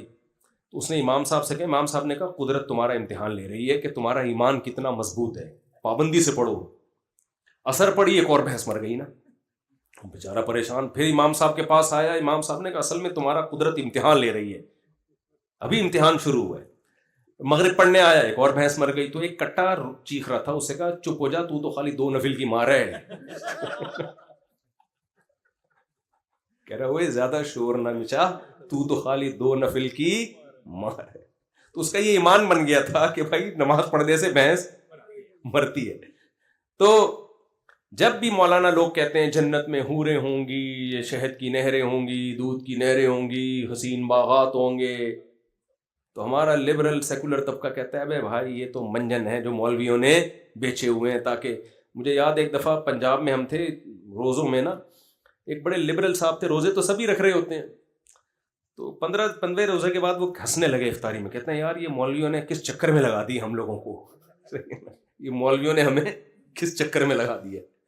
تو خیر, تو اس لیے یہ مادہ فاسدہ کا نکلنا جو ہے نا مرنے سے پہلے بہت ضروری ہے. تو اس لیے میں اتنی ڈیٹیل میں جا رہا ہوں, بس بات کو میں سمیٹتا ہوں. تو بھائی جس نے ہمیں بنایا ہے وہ ہمیں بتاتا ہے کہ میں نے تمہیں اچھا کہ وہ ہمیں بتاتا ہے کہ میں نے کیوں بنایا, اور میں تم سے کیا چاہتا ہوں. تو اللہ نے قرآن میں کئی جگہ اس بات کو ایکسپلین کیا ہے مختلف الفاظوں کے ساتھ. مختلف الفاظوں کے ساتھ اس لیے کہ تاکہ ایک بات کی کوئی دوسرا غلط تشریح نہ کر لے. اس لیے ایک جگہ کسی اور الفاظ, ایک جگہ کسی اور الفاظ, ایک جگہ کسی اور الفاظ. مثال کے طور پر قرآن نے کہا وما خلقت الجن والانس الا لیعبدون, میں نے انسان اور جنات کو اپنی عبادت کے لیے بنایا. اب اس کی غلط تشریح بھی ہو سکتی تھی, عبادت کا مطلب بس صبح شام نماز روزے میں رہو. جیسے پنڈت لوگ دیکھے ہیں نا آپ نے, وہ کہتے ہیں بھائی بالکل ہم ننگ دھڑنگ ہو کے نکل جاتے ہیں. یا پادریوں نے رہبانیت کو ایک فرض کیا ہوا تھا, تو اللہ نے دوسری جگہ ایکسپلین کر دیا کہ عبادت کا مطلب کیا ہے. وہ ایکسپلین اللہ نے یہ کیا هل اتى على الانسان حين من الدهر لم يكن شيئا مذكورا انا خلقنا الانسان من نطفة امشاج نبتليه ہم اس کو آزمانا چاہتے تھے. فجعلناہ سمیعا بصیرا, ہم نے اس کو سنتا دیکھتا بنا دیا, اس میں یعنی اس میں یہ صلاحیتیں رکھ دیں. اور پھر اما شاکرن و اما کفورا, کچھ اس میں شکر گزار بن گئے, کچھ ناشکرے بن گئے. تو اس آیت سے پتہ چلتا ہے عبادت کا مطلب ہے شکر گزار بننا, اللہ کا شکر ادا کرنا. لیکن اس میں بھی ابہام ہے, بھائی شکر کا مطلب کیا ہے؟ آپ تھینک یو یا الحمدللہ کی کہتے رہو. تو قرآن نے ایک اور جگہ یعنی بتا دیا کہ عبادت اور شکر ایک ہی چیز کے دو نام ہیں. اور اس کا مطلب کیا ہے شکر گزار بننے کا؟ اس کا مطلب قرآن نے ایک اور جگہ بتایا. قرآن کہتا ہے تبارک الذی بیدہ الملک وہو علی کل شیء قدیر الذی خلق الموت والحیات لیبلوکم, اس نے موت زندگی کو پیدا کیا تاکہ وہ تمہیں آزمائے. ایکم احسن عملا, تم میں اچھا عمل کون کرتا ہے. اب دودھ کا دودھ اور پانی کا پانی, یعنی اللہ کہتے ہیں میں نے تمہیں پیدا کیا اپنی عبادت کے لیے. اللہ کہتے ہیں عبادت کا مطلب ہے تم میرے شکر گزار بنو, نا شکرے مت بنو. پھر اللہ کہتے ہیں شکر گزار کا مطلب یہ ہے کہ تم اچھا عمل کرو. کیا مطلب؟ انسان میں دو چیزیں ہوتی ہیں, اچھے بھی برے بھی. جانوروں میں ایک ہی اچھا برا ہوتا ہے. جانوروں میں بھائی جانور کو اللہ نے جیسا بنا دیا ویسے کا ویسا ہی رہے گا. جو وفادار جانور ہیں ہمیشہ وفادار, کتا وفا کرتا ہے تو ہمیشہ وفادار ہی رہے گا, وہ بے وفا ہو ہی نہیں سکتا. جو بزدل ہیں وہ ہمیشہ بزدل رہیں گے, جو بہادر ہیں وہ ہمیشہ بہادر. جانوروں میں اچھے برے نہیں ہوتے, موٹے تازے ہوتے ہیں. آپ جب قربانی کا بکرا لے کر آتے ہو, اچھا بکرا خریدا برا بکرا خریدا تو کیا مطلب؟ بے وفا ہے, جھوٹ بولتا ہے. اپنے ماں باپ کو اولڈ ہاؤس میں جمع کرایا ہوا ہے اس بکرے نے, امانت میں خیانت کرتا ہے, دو نمبری کا ڈیڑھ ہوشیار ہے نا. اچھے کا مطلب موٹا تازہ ہے, گوشت بہت نکلے گا. بیکار کا مطلب صرف سوپ بنا کے پی سکتے ہو, اس کا لاغر ہے. تو جو جیسا ہے ویسے کا ویسے ہی رہے گا بھائی, تبھی ان کے لیے جنت جہنم نہیں ہے. انسان کو اللہ نے یہ صلاحیت دی ہے, اپنے اختیار سے نائس پرسن بھی بن سکتا ہے, بیڈ پرسن بھی بن سکتا ہے, اچھا بھی بن سکتا ہے اور بولیں برا بھی بن سکتا ہے. وفادار بھی ہوتے ہیں انسانوں میں, بے وفا بھی ہوتے ہیں. ایک نمبر کے چور بھی ہوتے ہیں, سب کا ذہن ایک ہی طرف جا رہا ہے. ایک نمبر کے چور بھی ہوتے ہیں, ایماندار بھی ہوتے ہیں. بوڑھے ماں باپ کی خدمت کرنے والے بھی, جان چھڑانے والے بھی, بیوی سے وفا کرنے والے بھی اور بے وفائی کرنے والے بھی, حقوق ادا کرنے والے بھی, حقوق کھانے والے بھی. کیا خیال ہے, ایسا ہے یا نہیں؟ یہ تو سب انسانوں میں. تو اللہ کہتے ہیں یہ کوالٹی میں نے صرف انسان جنات میں رکھی ہے کہ وہ اچھے بھی بن سکتے ہیں اور برے بھی. ان میں کنجوس بھی ہوتے ہیں, سخی بھی ہوتے ہیں. جانوروں میں کنجوس جو ہے وہ ہمیشہ کنجوس ہی رہے گا, جو سخی ہیں وہ ہمیشہ سخی رہیں گے. انسانوں میں کنجوس بھی ہیں اور سخاوت کے دریا بھی ہیں. تو یہ ساری کوالٹیز کس میں پائی جاتی ہیں؟ انسان. اللہ کہتے ہیں بہت ساری مخلوق تھی, انسان کو جو میں نے پیدا کیا, باقی مخلوق کو تو انسان کے لیے بنایا. سخر لکم, سب کس کے لیے؟ تمہارے لیے, سب کچھ تمہارے لیے. تم کس کے لیے ہو؟ دیکھنا چاہتا ہوں کون اچھا بنتا ہے اور کون برا. اب ایک آخری بات, سچی مچی کی آخری بات, یہ جو اچھا اور برا بننا ہے نا, اس میں بھی ایکسپلینیشن کی ہمیں ضرورت ہے. ورنہ انسان ڈیڑھ ہوشیار, انسان پتہ ہے گڑبڑ کیا کرتا ہے. یہ مثال 20 دفعہ دے چکا ہوں میں, آپ نئے لوگ بیٹھے ہیں آپ کو بھی لازمی دوں گا. میں 20 اس لیے کہہ رہا ہوں کہ جو نیٹ پہ سنتے ہیں کہتے ہیں صاحب 6 دفعہ آپ مثال دے چکے ہو. بھائی مثال اگر خاندانی ہے تو 6000 دفعہ بھی دی جا سکتی ہے نا. کیا خیال ہے؟ آپ سے کوئی قرضہ لینے آ رہا ہے, آپ اس کو بولو کہ میں تمہیں نہیں دوں گا, وہ کہے گا کیوں؟ کہتے مثال دیکھو فلاں بھی تمہارے جیسا آیا تھا لے کے بھاگ گیا. پھر دوسرا آدمی قرضہ لینے آئے گا, بھائی مفتی صاحب قرضہ دے دو, میں کہوں گا فلاں بھی آیا تھا لے کے بھاگ گیا. تو آپ کہو گے یار ایک ہی مثال بار بار ریپیٹ کر رہے ہو. تو میں کیا کہوں گا, بھائی عقل مند کے لیے ایک مثال, حالانکہ میرے پاس تو 4 مثالیں ہیں, ایسی 5 مثالیں ہوں گی بلکہ, تو انہی کو ریپیٹ کروں گا نا. میں سبزی والا بھی لے کے بھاگ گیا تھا اور فلاں کو دیے تھے وہ بھی لے کے بھاگ گیا. تو ہم نے تو جب بھی کسی کو پیسے دیے الحمدللہ واپس پلٹ کے اللہ کا بڑا فضل ہے. تو اس سے میں یہ کہتا ہوں تجربہ تو آ گیا نا کم از کم. خیر, تو اب دیکھیں مجھے ایک بات بتائیں, میں وہ مثال دیتا ہوں. اچھے اور برے کو ایکسپلین بھی خدا کرے گا تو سمجھ میں آئے گا. انسانوں کے حوالے کر دیں گے نا, ہم یہ چیز بھی یورپین اقوام سے پوچھ رہے ہیں, انگریزوں سے پوچھ رہے ہیں کہ نائس پرسن کسے کہتے ہیں اور بیڈ پرسن کسے کہتے ہیں. انہوں نے اچھائی اور برائی کا کرائیٹیریا چینج ہی اتنا کر دیا ہے کہ ہمیں وہ انتہائی برے ہو گئے بھی اچھے لگ رہے ہیں, اور ہمارے ہاں انتہائی اچھا آدمی بھی برا ہو گیا. معیار ہی کمبختوں نے چینج کر دیا ہے. سمجھ میں آ رہی ہے بات؟ سارا آوے کا آوا ہی بگاڑ دیا انہوں نے. تو اب ہم اس یورپین اقوام کو سامنے رکھ کے کہتے ہیں, ہم کہتے ہیں اچھا وہ ہے جو ٹیکس ٹائم پہ دے. دیکھو وہاں گورے سارے ٹیکس کس پہ دیتے ہیں؟ ٹائم. ٹھیک ہے, یہ بھی اچھا ہونا ہے, میں اس کو نہیں برا کہہ رہا. ٹیکس دیکھو, ہمارے ہر آدمی ٹیکس چوری کرتا ہے. وہ کیسے لائن میں چلتے ہیں, ہمارے یہاں سگنل توڑ کے چلتا ہے. 2-4 چیزیں رہ گئی اچھائی کا کرائیٹیریا, اور کچھ بھی نہیں ہے. اب میں آپ کو مثال دیتا ہوں جو میں اکثر دیتا ہوں, دیکھو اس کو خوب سمجھیے گا, پھر رمضان پہ آؤں گا انشاءاللہ میں. دیکھیں میں رمضان پہ نہیں بھی آیا نا, اب آپ خود آ جائیں گے اگر آپ کے کانسیپٹ کلیئر ہو گئے. مجھے رمضان پہ لانے کی آپ کو ضرورت نہیں ہے, خود ہی آ جائیں گے آپ. اب دیکھو میں آپ کو ایک مثال دیتا ہوں. آپ کی بچی کے لیے کوئی رشتہ لینے کے لیے آیا, آپ نے پوچھا بیٹا کیا کرتے ہو؟ میری شو روم ہے, میں یوں ہے, فلانا ہے, ڈمکانا ہے, وغیرہ ہے وغیرہ ہے. اچھا بیٹا کوئی نشہ وشہ تو نہیں کرتے؟ انکل بس میں چرس پیتا ہوں. آپ اپنی بیٹی کا رشتہ دو گے اس کو؟ بولو نہیں. آپ اس کو بولو گے نائس پرسن؟ دوسرا آیا وہ بھی ساری چیزیں اچھی, چرس پیتا ہے کم وقت. تیسرا آیا سب کچھ اوکے کی رپورٹ, گڑبڑ کیا ہے؟ چرس پیتا ہے. ٹیکس ٹائم پہ دیتا ہے سب کچھ ہے, لیکن پیتا کیا ہے؟ جیب میں تلاشی لی تو چرس کی پڑیاں نکلی. کیونکہ آپ کی نظر میں چرسیوں کے امیج اچھا نہیں ہے, برا ہے. کیوں برا ہے؟ نالے میں بیٹھے ہوتے ہیں سارے, پھٹے پرانے کپڑے, بغلیں بڑی ہوئی ہوتی ہیں, منہ سے اسمیل آ رہی ہوتی ہے.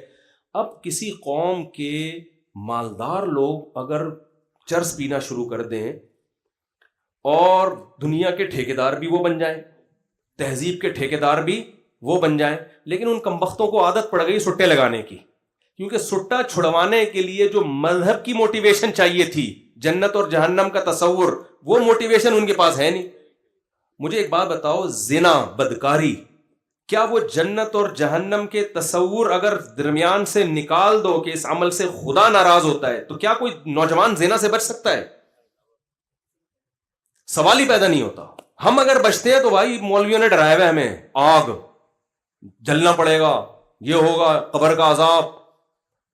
اگر آپ یہ نکال دو نا کوئی بھی نہیں بچے گا, تو وہ نہیں بچے.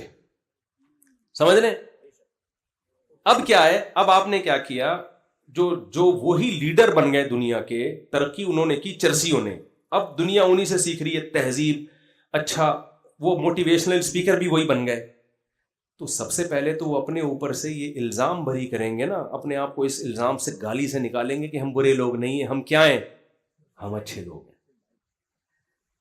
تو ہم اب وہ کیا کریں گے, اچھائی کی ڈیفینیشن چاہیے. اب وہ کہیں گے کہ دیکھو یار, یہ جو پاکستان میں گندے نالوں میں بیٹھ کے سوٹے لگا رہے ہوتے ہیں نا, منہ کر کے, اور گندے میلے کپڑے, یہ ٹرینڈ اب چینج ہونا چاہیے.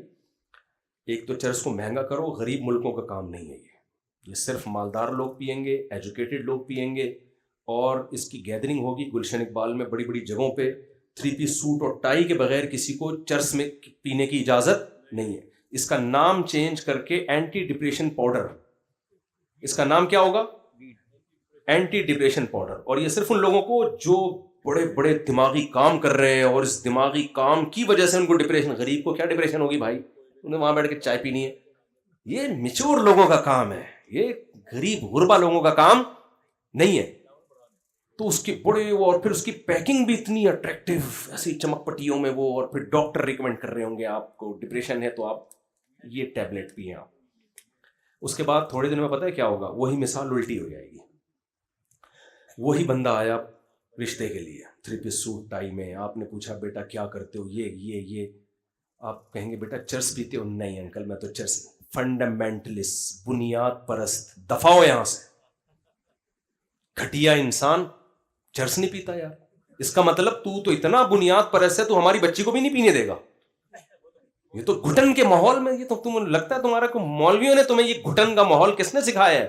لوگ کہتے ہیں نا یہ مولویوں کا بڑا گھٹن کا ماحول ہوتا ہے, بیویوں کو رسیوں سے باندھ کے رکھتے ہیں, چارپائیوں سے, بڑے بڑے برقے شٹل کاک کی طرح چڑھا دیتے ہیں ان کے اوپر. یہ گھٹن کا ماحول ہے, گھٹن کا, سمجھ رہے ہیں؟ ایسا بنا کے اس کو پیش کریں گے نا کہ جو چرس نہیں پیتا ہوگا. اور پھر یہ بھی کہ دیکھو چرس والے تو چاند پہ پہنچ گئے, پھر ہمارے لبرل سیکولر لوگوں کے اخبار میں جو ہے نا مضامین چھائے ہوں گے, یوٹیوبرز آئیں گے, یہ مولویوں نے ہمیں اسی چکر میں ڈال دیا, چرس حرام, شراب حرام, زنا کیا ہے حرام, انگریز ان تمام چیزوں سے آزاد ہو کے آج سورج پہ پہنچنے کی باتیں کر رہے ہیں, اور ان مولویوں نے حوروں کے چکر میں ہمیں برباد کر دیا. تو ہوا یہ ہے کہ گوروں نے ہر وہ اخلاقی جرم کیا جس جرم سے بچانے کی طاقت صرف مذہب کے پاس ہے. اگر مذہب کو درمیان سے نکال دیں, آخرت کے تصور کو نکال دیں, تو ان بڑے بڑے جرائم سے بچنا کسی کے بس میں ہے ہی نہیں. وہ بڑے بڑے جرائم کیا ہیں؟ شراب, زنا. زنا آپ کے فیملی سسٹم کی ایسی کی تیسی کر دیتا ہے, ہو گیا برباد معاشرہ. چچا, ماموں, خالہ, پھپھی, تایا, کیا ابا ہی شاٹ. مارکیٹ میں ابا بہت سے تھوڑے سے لوگوں کے رہ گئے ہیں, وہ بیچارہ ابا بھی فادر ڈے میں ہی ہوتا ہے, وہ تھوڑا سا اس کا, یہ تو یو کے رہتے کے آئے ہیں, زیادہ جانتے ہوں گے. کچھ ہیں فیملی والے بھی لوگ ہیں, لیکن ختم, برباد. عورت کو شوہر پہ اعتماد نہیں. لوگ مجھے کہتے ہیں وفا کرتے ہیں 50 سال میں, جب وہ شادی کرتے ہیں تو وفا کرتے ہیں. تو بھائی جب کھانے کے لیے دانت ہی نہیں بچے ہیں تو بادام سے پرہیز کا. 50 سال میں تو کون نہیں وفا کرے گا بیوی سے بھائی. تو ہمارا 22 سال کے 18 سال کے لونڈے لپاڑے اس عمر میں شادی کرتے ہیں, اور 50 آپ اپنے باپ داداؤں سے پوچھو کیسی اپنی بیویوں سے انہوں نے وفا کی ہے. 22 سال میں کیسے جذبات ہوتے ہیں انسان کے, اس وقت وہ بیوی سے وفا کرتے ہیں. حالانکہ کوئی یونائٹڈ نیشن کا لا نہیں ہے ان کے سامنے, کوئی سزا نہیں ہے, صرف کس کے خوف سے؟ رمضان کو دیکھ لو یار. آپ مجھے آپ ایک بات بتائیں, ڈاکٹر لوگ بھی آج کل کہتے ہیں بھائی فاسٹنگ کرنی چاہیے اور انٹرمیڈینٹ فاسٹنگ کرنی چاہیے, اتنے گھنٹے ناغا. کتنے گھنٹے ناغا کرتے ہیں لوگ؟ بہت مشکل ہے بھائی. ڈاکٹروں کے مشورے پہ بھی جا کے جب انسان عمل کرتا ہے, جب اس کو دیکھ لیتا ہے ایک اٹیک تو ہو چکا ہے, صحیح ہے, اور موت اپنے سامنے ناچتی ہوئی, تب جا کے تھوڑا سا ہوتا ہے یار تھوڑا سا ہاتھ روکو. اس میں بھی اتنا ہوتا ہے کہ کافی چلتی رہے. ڈاکٹر اگر کہنا کہ 12 گھنٹے آپ نے کافی بھی نہیں پینی, تو کہتے ہیں ڈاکٹر صاحب اس زندگی سے موت کیا ہے. تو ڈاکٹر بھی یہ بتا رہے ہوتے ہیں بھائی 12 گھنٹے کی فاسٹنگ کریں, بیچ میں پانی پیتے رہیں, لیمن واٹر پیتے رہیں, کافی چلتی رہے گی, آپ کو تھوڑا سا کچھ بھی یعنی زبان میں ذائقہ رہے گا. حقیقت آپ کو بتاؤں, اگر مذہب کی موٹیویشن نہ ہو, ایک روزہ رکھنا بھی بہت مشکل. تو مذہب میں یہ طاقت ہے کہ پورا مہینہ آپ سے روزے رکھوا دیتا ہے. وہ مذہب میں یہ طاقت ہے, پوری زندگی آپ کو 20 دفعہ بدکاری کا, زنا کا موقع ملتا ہے, کوئی روک ٹوک نہیں ہے, عورت بھی راضی ہے, آپ بھی راضی ہو, کوئی پکڑے جانے کا خوف نہیں ہے. لیکن مذہب کے پاس یہ طاقت ہے کہ آپ کو زنا سے روک دیتا ہے. مذہب کے پاس یہ طاقت ہے آپ کو شراب سے روک دے. ساری دنیا شراب پی رہی ہے, لوگ پیتے ہیں, اب تو بری بھی نہیں سمجھی جاتی, اور تھوڑے دنوں میں تو فیشن بن جائے گا جس حساب سے ہماری سوسائٹی میں شراب چل رہی ہے. تو اسی طرح بوڑھے ماں باپ کو گھر میں رکھ کے خدمت کرنا, یہ موٹیویشن کہاں سے آئے گی آپ کے پاس؟ یہ مذہب کے. تبھی گورے نے بوڑھے ماں باپ کو اپنی سوسائٹی سے آؤٹ, اور کلچر کا حصہ بن گئی یہ چیز. 18 سال میں خود ہی بچوں کو نکال دیتے ہیں, ان کو پتا ہے اس کا رہنے کا کوئی فائدہ نہیں ہے. تو یہ ساری اخلاقی برائیاں سوسائٹی میں آئیں, فیملی سسٹم تباہ. بھی یو کے نے دیکھو نا, بچے پیدا کرنے پہ انعامات رکھنا شروع کر دیے. کمال کی بات ہے, ہمارا جو لبرل طبقہ ہے نا, یہ ان سے بھی عبرت حاصل نہیں کر رہا. میں نے یوٹیوب پہ ایک ویڈیو دیکھی, یو کے اور کچھ ملکوں نے اعلان کیا بھائی گروتھ ریشو بڑھاؤ, اور اس پہ بڑی بڑی رقمیں انہوں نے رکھی. اور اگلا ہی کلپ تھا, پاکستانی گورنمنٹ کہہ رہی ہے کہ ہمارا گروتھ ریشو بڑھ رہا ہے, اس کو کیا کریں ہم. بھائی جنہوں نے کم کر کے دیکھا, ہمارے پاس تو ینگسٹر ہی ایک سورس آف انکم ہے, جوانوں کا ریشو زیادہ ہے, اور تو ہمارے پاس انکم سورس بہت ہے, لیکن وہ استعمال تھوڑی ہم کرتے ہیں. اگر یہ گروتھ ریشو ہی کم ہو گیا تو ہمارے بوڑھوں کو گورنمنٹ تھوڑی پالے گی. پھر وہ تو جو گورنمنٹ بھی خود تھوڑی پالتی ہے, جوانوں سے ٹیکس لے کے بوڑھوں پہ خرچ کرتی ہے نا. اچھا یہ بھی ایک ڈرامہ دیکھو, یہ بھی ایک ڈرامہ دیکھو، اچھائی اور برائی کا کرائٹیریا جو چینج کیا ہے نا، اس میں ایک بڑا ڈرامہ یہ بھی کیا ہے. آپ کی تنخواہوں سے 40% ٹیکس. میں ایک ملک میں گیا، نام نہیں لوں گا، وہاں علاج فری. علاج کیا ہے؟ فری. میں تو دھچکا لگا، میں نے کہا یار انسانیت تو اس کو بولتے ہیں. انسان تو ہم تو یعنی کچھ بھی کہہ سکتے ہیں آپ، انسان تو کیا ہے؟ علاج کیا ہے؟ فری. واہ. بچوں کی ایجوکیشن میں نے کہا وہ فیس کتنی ہے؟ فری. بے سب کچھ فری بھائی، صرف روٹی پانی کا خرچہ ہے. بہت متاثر ہوا میں بلا وجہ اتنا ان کے خلاف بولتا رہتا ہوں. تو ایک دن میں نے اپنے دوست سے پوچھا آپ کی تنخواہ کتنی ہے؟ انہوں نے بتایا کہ تقریباً پاکستانی 1 کروڑ بنتی ہے. کچھ ہی پوسٹ پہ تھے. زبردست یار، سب کچھ فری اور تنخواہ بھی 1 کروڑ. انہوں نے کہا 43 لاکھ کٹ جاتے ہیں. مجھے پہلے تو دھچکا لگا، میں نے کہا 43 لاکھ روپے کٹ رہے ہیں؟ کہہ رہے جی. فری کس بات کا ہو گیا بھائی؟ پھر فری کس بات کا ہو؟ بھائی صاحب یہ منجن ہے، سمجھ رہے ہو؟ یہ کیا ہے؟ یہ بہترین منجن ہے جو بک رہا ہے مارکیٹ میں. فری. ہم آرگنائزڈ قومیں ہیں، ایک مینجمنٹ اچھی ہے. میں نے کہا آپ کیا سمجھتے ہو، آپ زندگی میں کبھی اتنا بیمار ہوگے کہ آپ پہ 43 لاکھ روپے خرچہ آئے؟ کہہ رہے لگتا تو نہیں ہے. میں نے کہا پورے سال 12 مہینوں میں کتنا دے چکے ہو آپ؟ یہ فری کہاں کا ہو گیا بھائی؟ میں نے کہا پاکستان آؤ، 1 کروڑ روپے کماؤ، فری ہے. ٹھیک ہے یہاں آپ کا فری میں علاج نہیں ہوتا، لیکن اتنا پیسہ بھی تو، پیسے سے علاج کرا لو تو آپ کے چاچا مامے ڈاکٹر نکل آئیں گے بھائی، وہ تو صحیح علاج کریں گے نا آپ کا. ان کے تو چاچا ماما بھی نہیں ہوتے. تو فری کچھ نہیں ہے. اور آپ ذرا اور آگے جاؤ گے تو جو غریب، میں تو افریقہ 4 دفعہ جا چکا ہوں، مجھے افریقہ میں بڑا مزہ آتا ہے. وہ نیچرل ایک ماحول ملتا. دنیا میں جو ملک سب سے زیادہ امیر ہیں وہی سب سے زیادہ غریب ہیں. یعنی 43% ادھر سے کھا رہے ہیں، اور جو غریب ملکوں کا خون چوس چوس کے ہے. صحیح ہے نا؟ جس ملک میں سونے کی کانیں، وہاں خونی لڑائیاں بھی وہی ہیں. امن ہی نہیں آنے دیتے. اس لیے اپنے حکمرانوں کو بہت زیادہ برا نہیں کہا کریں، بہت زیادہ نہیں، کیونکہ بہت کچھ ادھر سے بھی ہو رہا ہے، بہت کچھ ادھر سے بھی ہو رہا ہے. تو اب کیا ہے کہ جن ملکوں میں اتنی کچھ نکل رہا ہے بھائی، سارے وہاں بڑی بین الاقوامی طاقتوں نے فسادات کرائے ہیں. کہیں نہ کہیں لیبیا میں دیکھو نا کیا کیا. یہ سونے کے نوالے کھا رہا تھا وہ ملک. وہاں جا کے ان باہر کی ملکوں نے جا کے ان کی خفیہ ایجنسیوں نے جا کے لڑوایا، بدگمانیاں پھیلا کے کہ یہ قذافی یہ کر رہا ہے، فلانا یہ کر رہا ہے. ان کو لڑا کے برباد کر دیا، سارا بیڑا غرق کر دیا. تو بیڑے غرق کے جتنے سافٹ ویئر ہیں وہ کہاں سے آتے ہیں؟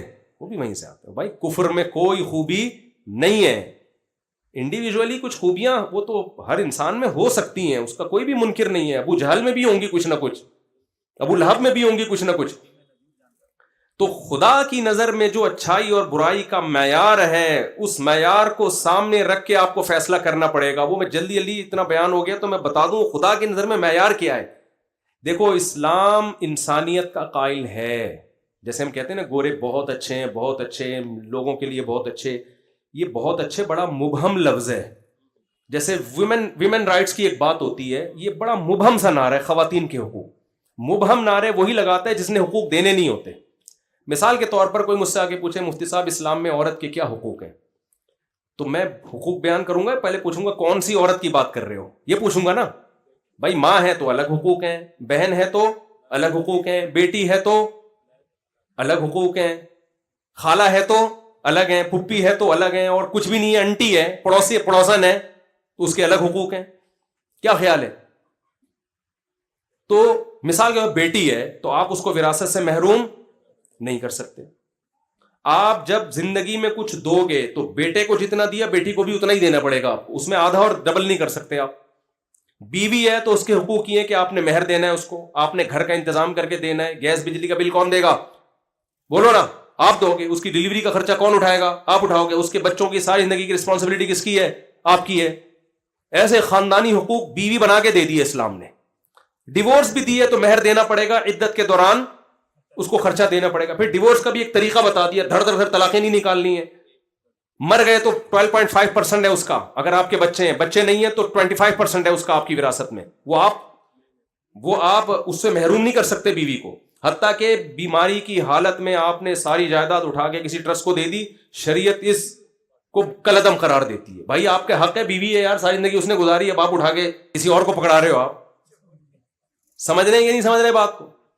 گورے کے پاس اس طرح کے حقوق کی کوئی فہرست، کیا اس کا الف بھی نہیں ہے اس کے پاس، وجود ہی نہیں ہے سرے سے. کیا رائٹس ہیں؟ تھینک یو سے بات شروع کرو اور تھینک یو پہ ختم، اس سے زیادہ کچھ بھی نہیں ہے. خواتین کہتی ہیں نا، دیکھو انگریز لوگ کتنے ہنستے کھیلتے مسکراتے اور تھینک یو وینک یو، اور ہمارے میاں گالیاں لے کے گھر آتے ہیں اور سناتے ہیں بات بات پہ غصہ. میں ان سے کہتا ہوں دیکھو، آپ کا نیوٹن کا لا ہے ہر ایکشن کا ری ایکشن ہوتا ہے. میں بہت ساری چیزیں نیوٹن سے سیکھی ہیں. میں نے کہا گوروں کے ہاں کوئی ایکشن ہی نہیں ہے تو ری ایکشن کہاں سے ہوگا؟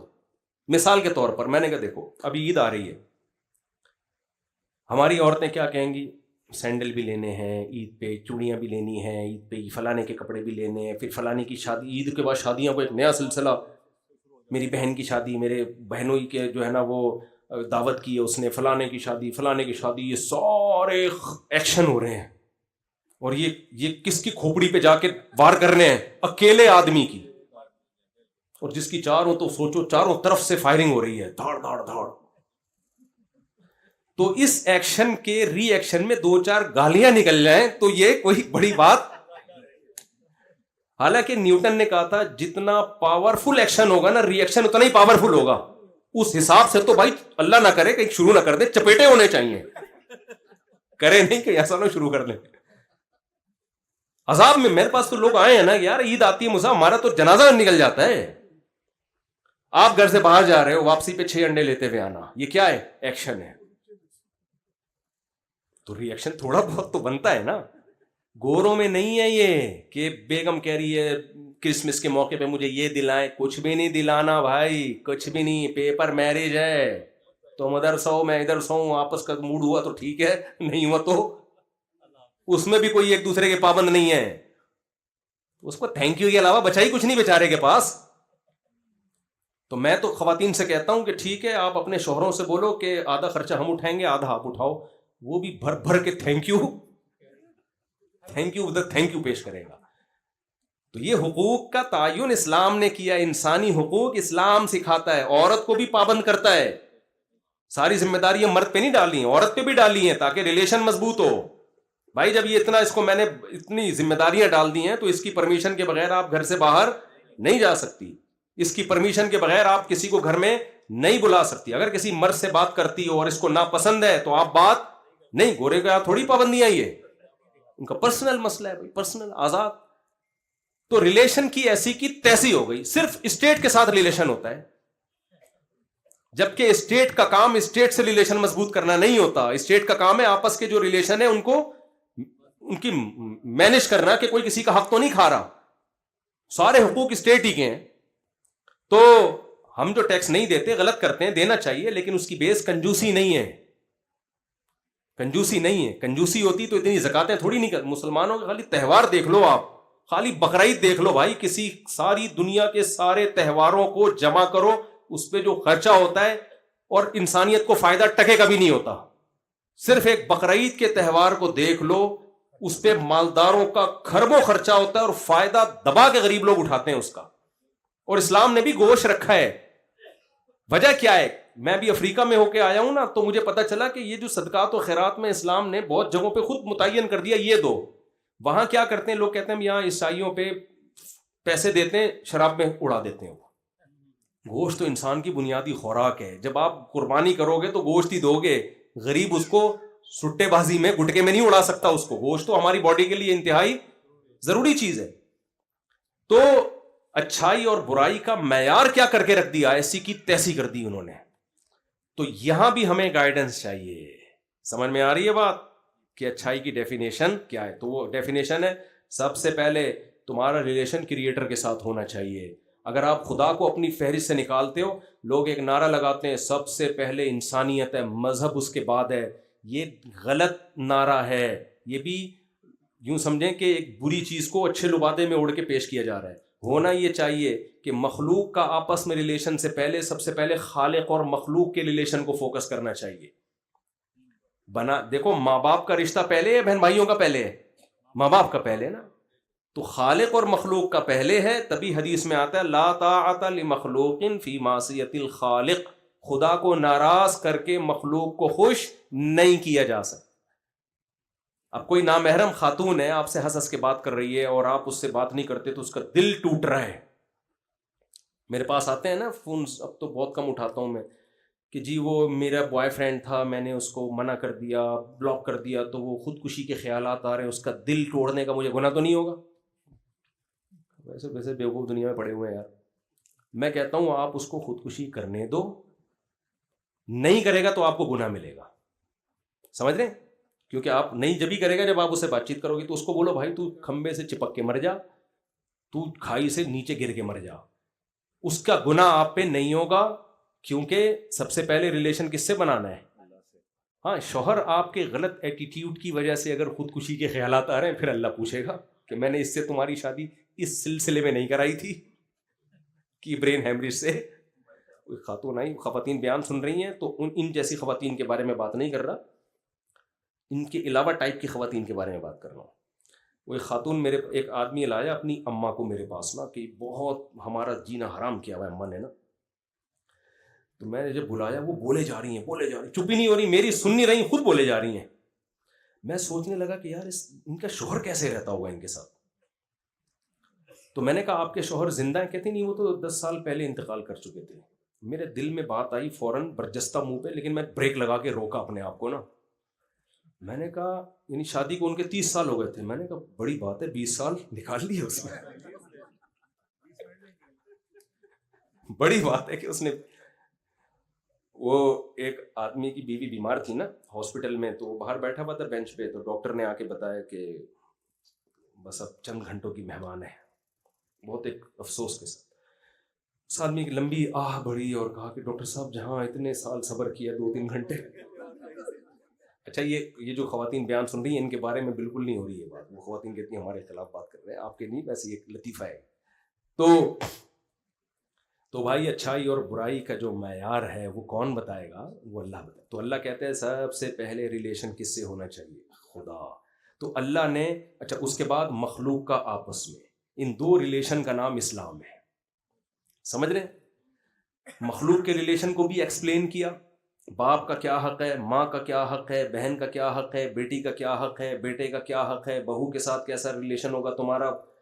بہت سارے ڈیپتھ میں جا کے اتنے حکام کے ایک ایک ٹاپک پر گھنٹوں بیانات ہو سکتے ہیں.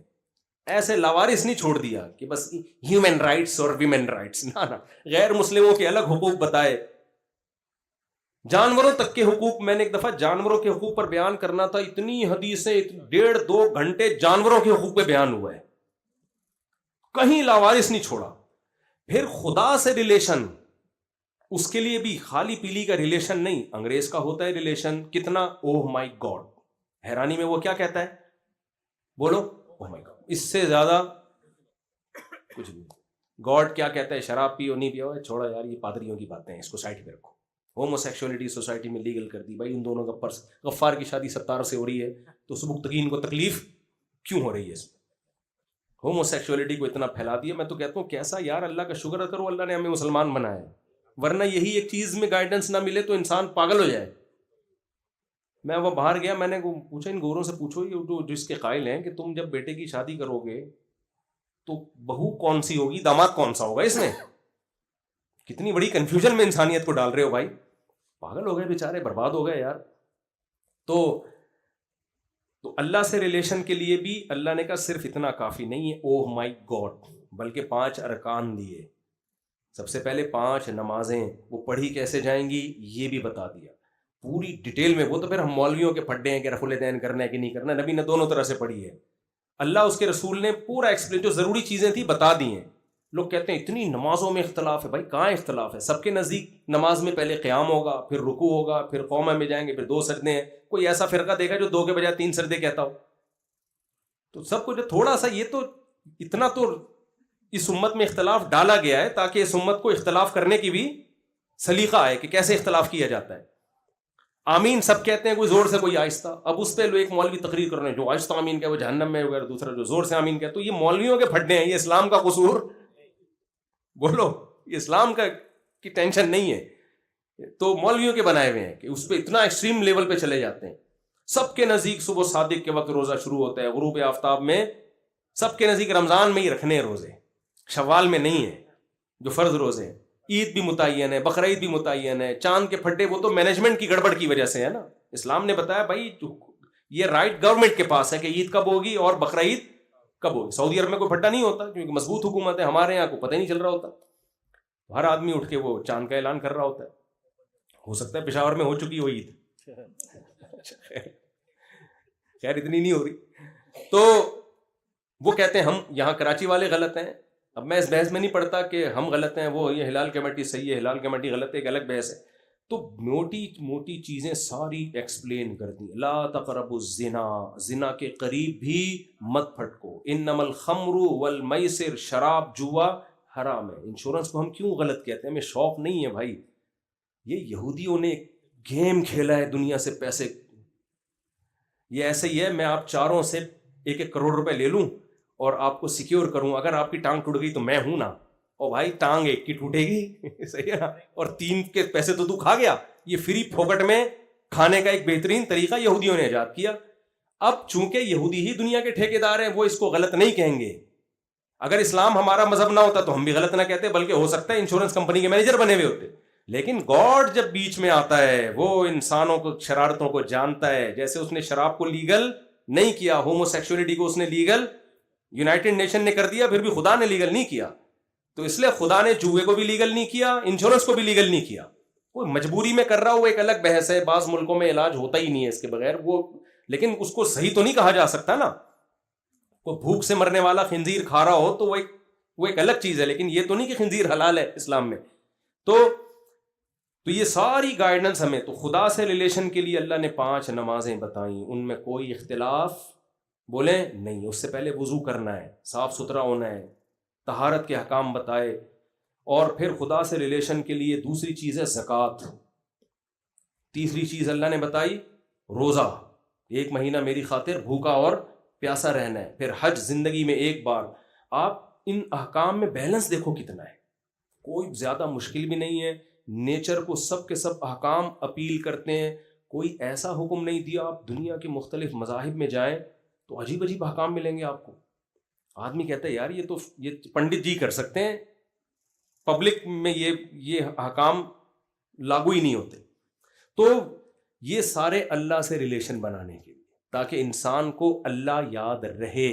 اللہ کو یاد رکھنے کے لیے, جیسے ہم اپنے ماں باپ کو یاد رکھنے کے لیے فون کرتے ہیں, گفٹ بھیجتے ہیں, دعوت پہ چلے جاتے ہیں, تو ورنہ ابا مانیں گے کہ میرے بچے مجھے یاد کرتے ہیں؟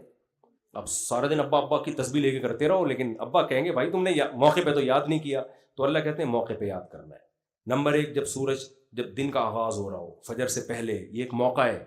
دن کی ابتدا کس سے ہوگی؟ میرے ذکر سے ہوگی. پھر جب سورج ڈھلنا شروع ہو, یہ ٹائم میں بہت بڑی چینجنگ ہو رہی ہوتی ہے, اس چینجنگ کے وقت بھی نماز پڑھنی ہے. پھر عصر کے وقت میں ایک ٹھنڈا ٹائم ہوتا ہے, کلائمیٹ چینج ہو رہا ہوتا ہے, اس میں بھی. پھر سورج غروب ہونے کے وقت چینج ہو رہا ہوتا ہے, اس میں بھی. یہ 5 ٹائم جو نمازوں کے رکھیں, اس میں زمین میں بہت بڑی تبدیلی ہو رہی ہوتی ہے. ہر تبدیلی کے وقت اللہ نے ہمیں نماز پڑھنے کا حکم دیا. پھر سال میں 1 دفعہ رمضان, 2 دفعہ ہوتے ٹینشن میں آ جاتے, 1 مہینے سے کم ہوتے تو کوئی ٹینشن ہی نہ ہوتی. اور پھر یہ دیکھو اسلامی مہینوں میں یہ, حالانکہ اس وقت بھی یہ شمسی مہینے تھے, جنوری فروری مارچ اس وقت بھی تھے, لیکن اسلامی مہینے میں, تاکہ کسی کنٹری میں جب آپ رہتے ہو تو اگر آپ نے بہت لمبے روزے رکھے ہیں تو آپ کو سہولت دی جائے بہت چھوٹے روزے. ناروے میں جن لوگوں نے گرمیوں میں روزے رکھے 20-20 گھنٹوں کے, تل ملا جاتے تھے, فون کرتے تھے مصعب کیسے. میں کہا بھائی رکھو, سردیوں میں مزے بھی کون اڑائے گا, تم ہی اڑاؤ گے مزے سردیوں. تو اس میں ایک حکمت یہ بھی ہے کہ وہ گھومتا ہے. تو یہ سارے احکام اللہ نے دیے, انہی کی ایک کڑی کیا ہے بھائی, رمضان. تو یہ آپشنل نہیں ہے. غامدی صاحب نے فتویٰ دے دیا کل صبح آپ کا پیپر ہے تو آپ روزہ چھوڑ سکتے ہیں, تو وہ فتوے کی شریعت میں کوئی حیثیت بولیں نہیں ہے. اسلام کے احکام آسان ہیں، لچک نہیں ہے. دنیا کے کوئی بھی لا جب بنایا جاتا ہے نا، اس میں فلیکسیبلٹی اگر رکھ دی جائے تو پھر وہ لا ہی ناقص ہوتا ہے. مثال کے طور پر بس ایک آخری مثال دیتا ہوں. دیکھو سورج غروب ہونے سے 2 سیکنڈ پہلے آپ نے روزہ کھا لیا، روزہ ہو جائے گا؟ آپ یہ بولو یار اللہ کو ایسا تھوڑی ہے کہ سارا دن کا میں بھوکا پیاسا 2 سیکنڈ پہ مجھے وہ کر دے. نہ بھائی 1 سیکنڈ پہلے بھی نہیں ہے، سورج غروب ہونے کے بعد ہی کھانا پڑے گا آپ کو. اور پھر غروب ہونے کے بعد نہیں کھانا غلط ہے، پھر کھاؤ آپ، کیونکہ اب جب ختم ہے تو آپ کیوں بھوکے بیٹھے ہوئے ہو؟ بلا وجہ کے فنٹر بننے کی کوشش کیوں کر رہے ہو؟ تبھی آپ دیکھو عید الفطر میں نبی صلی اللہ علیہ وسلم عید کی نماز سے پہلے کھایا کرتے تھے کچھ، جبکہ بقرعید میں نہیں تھا.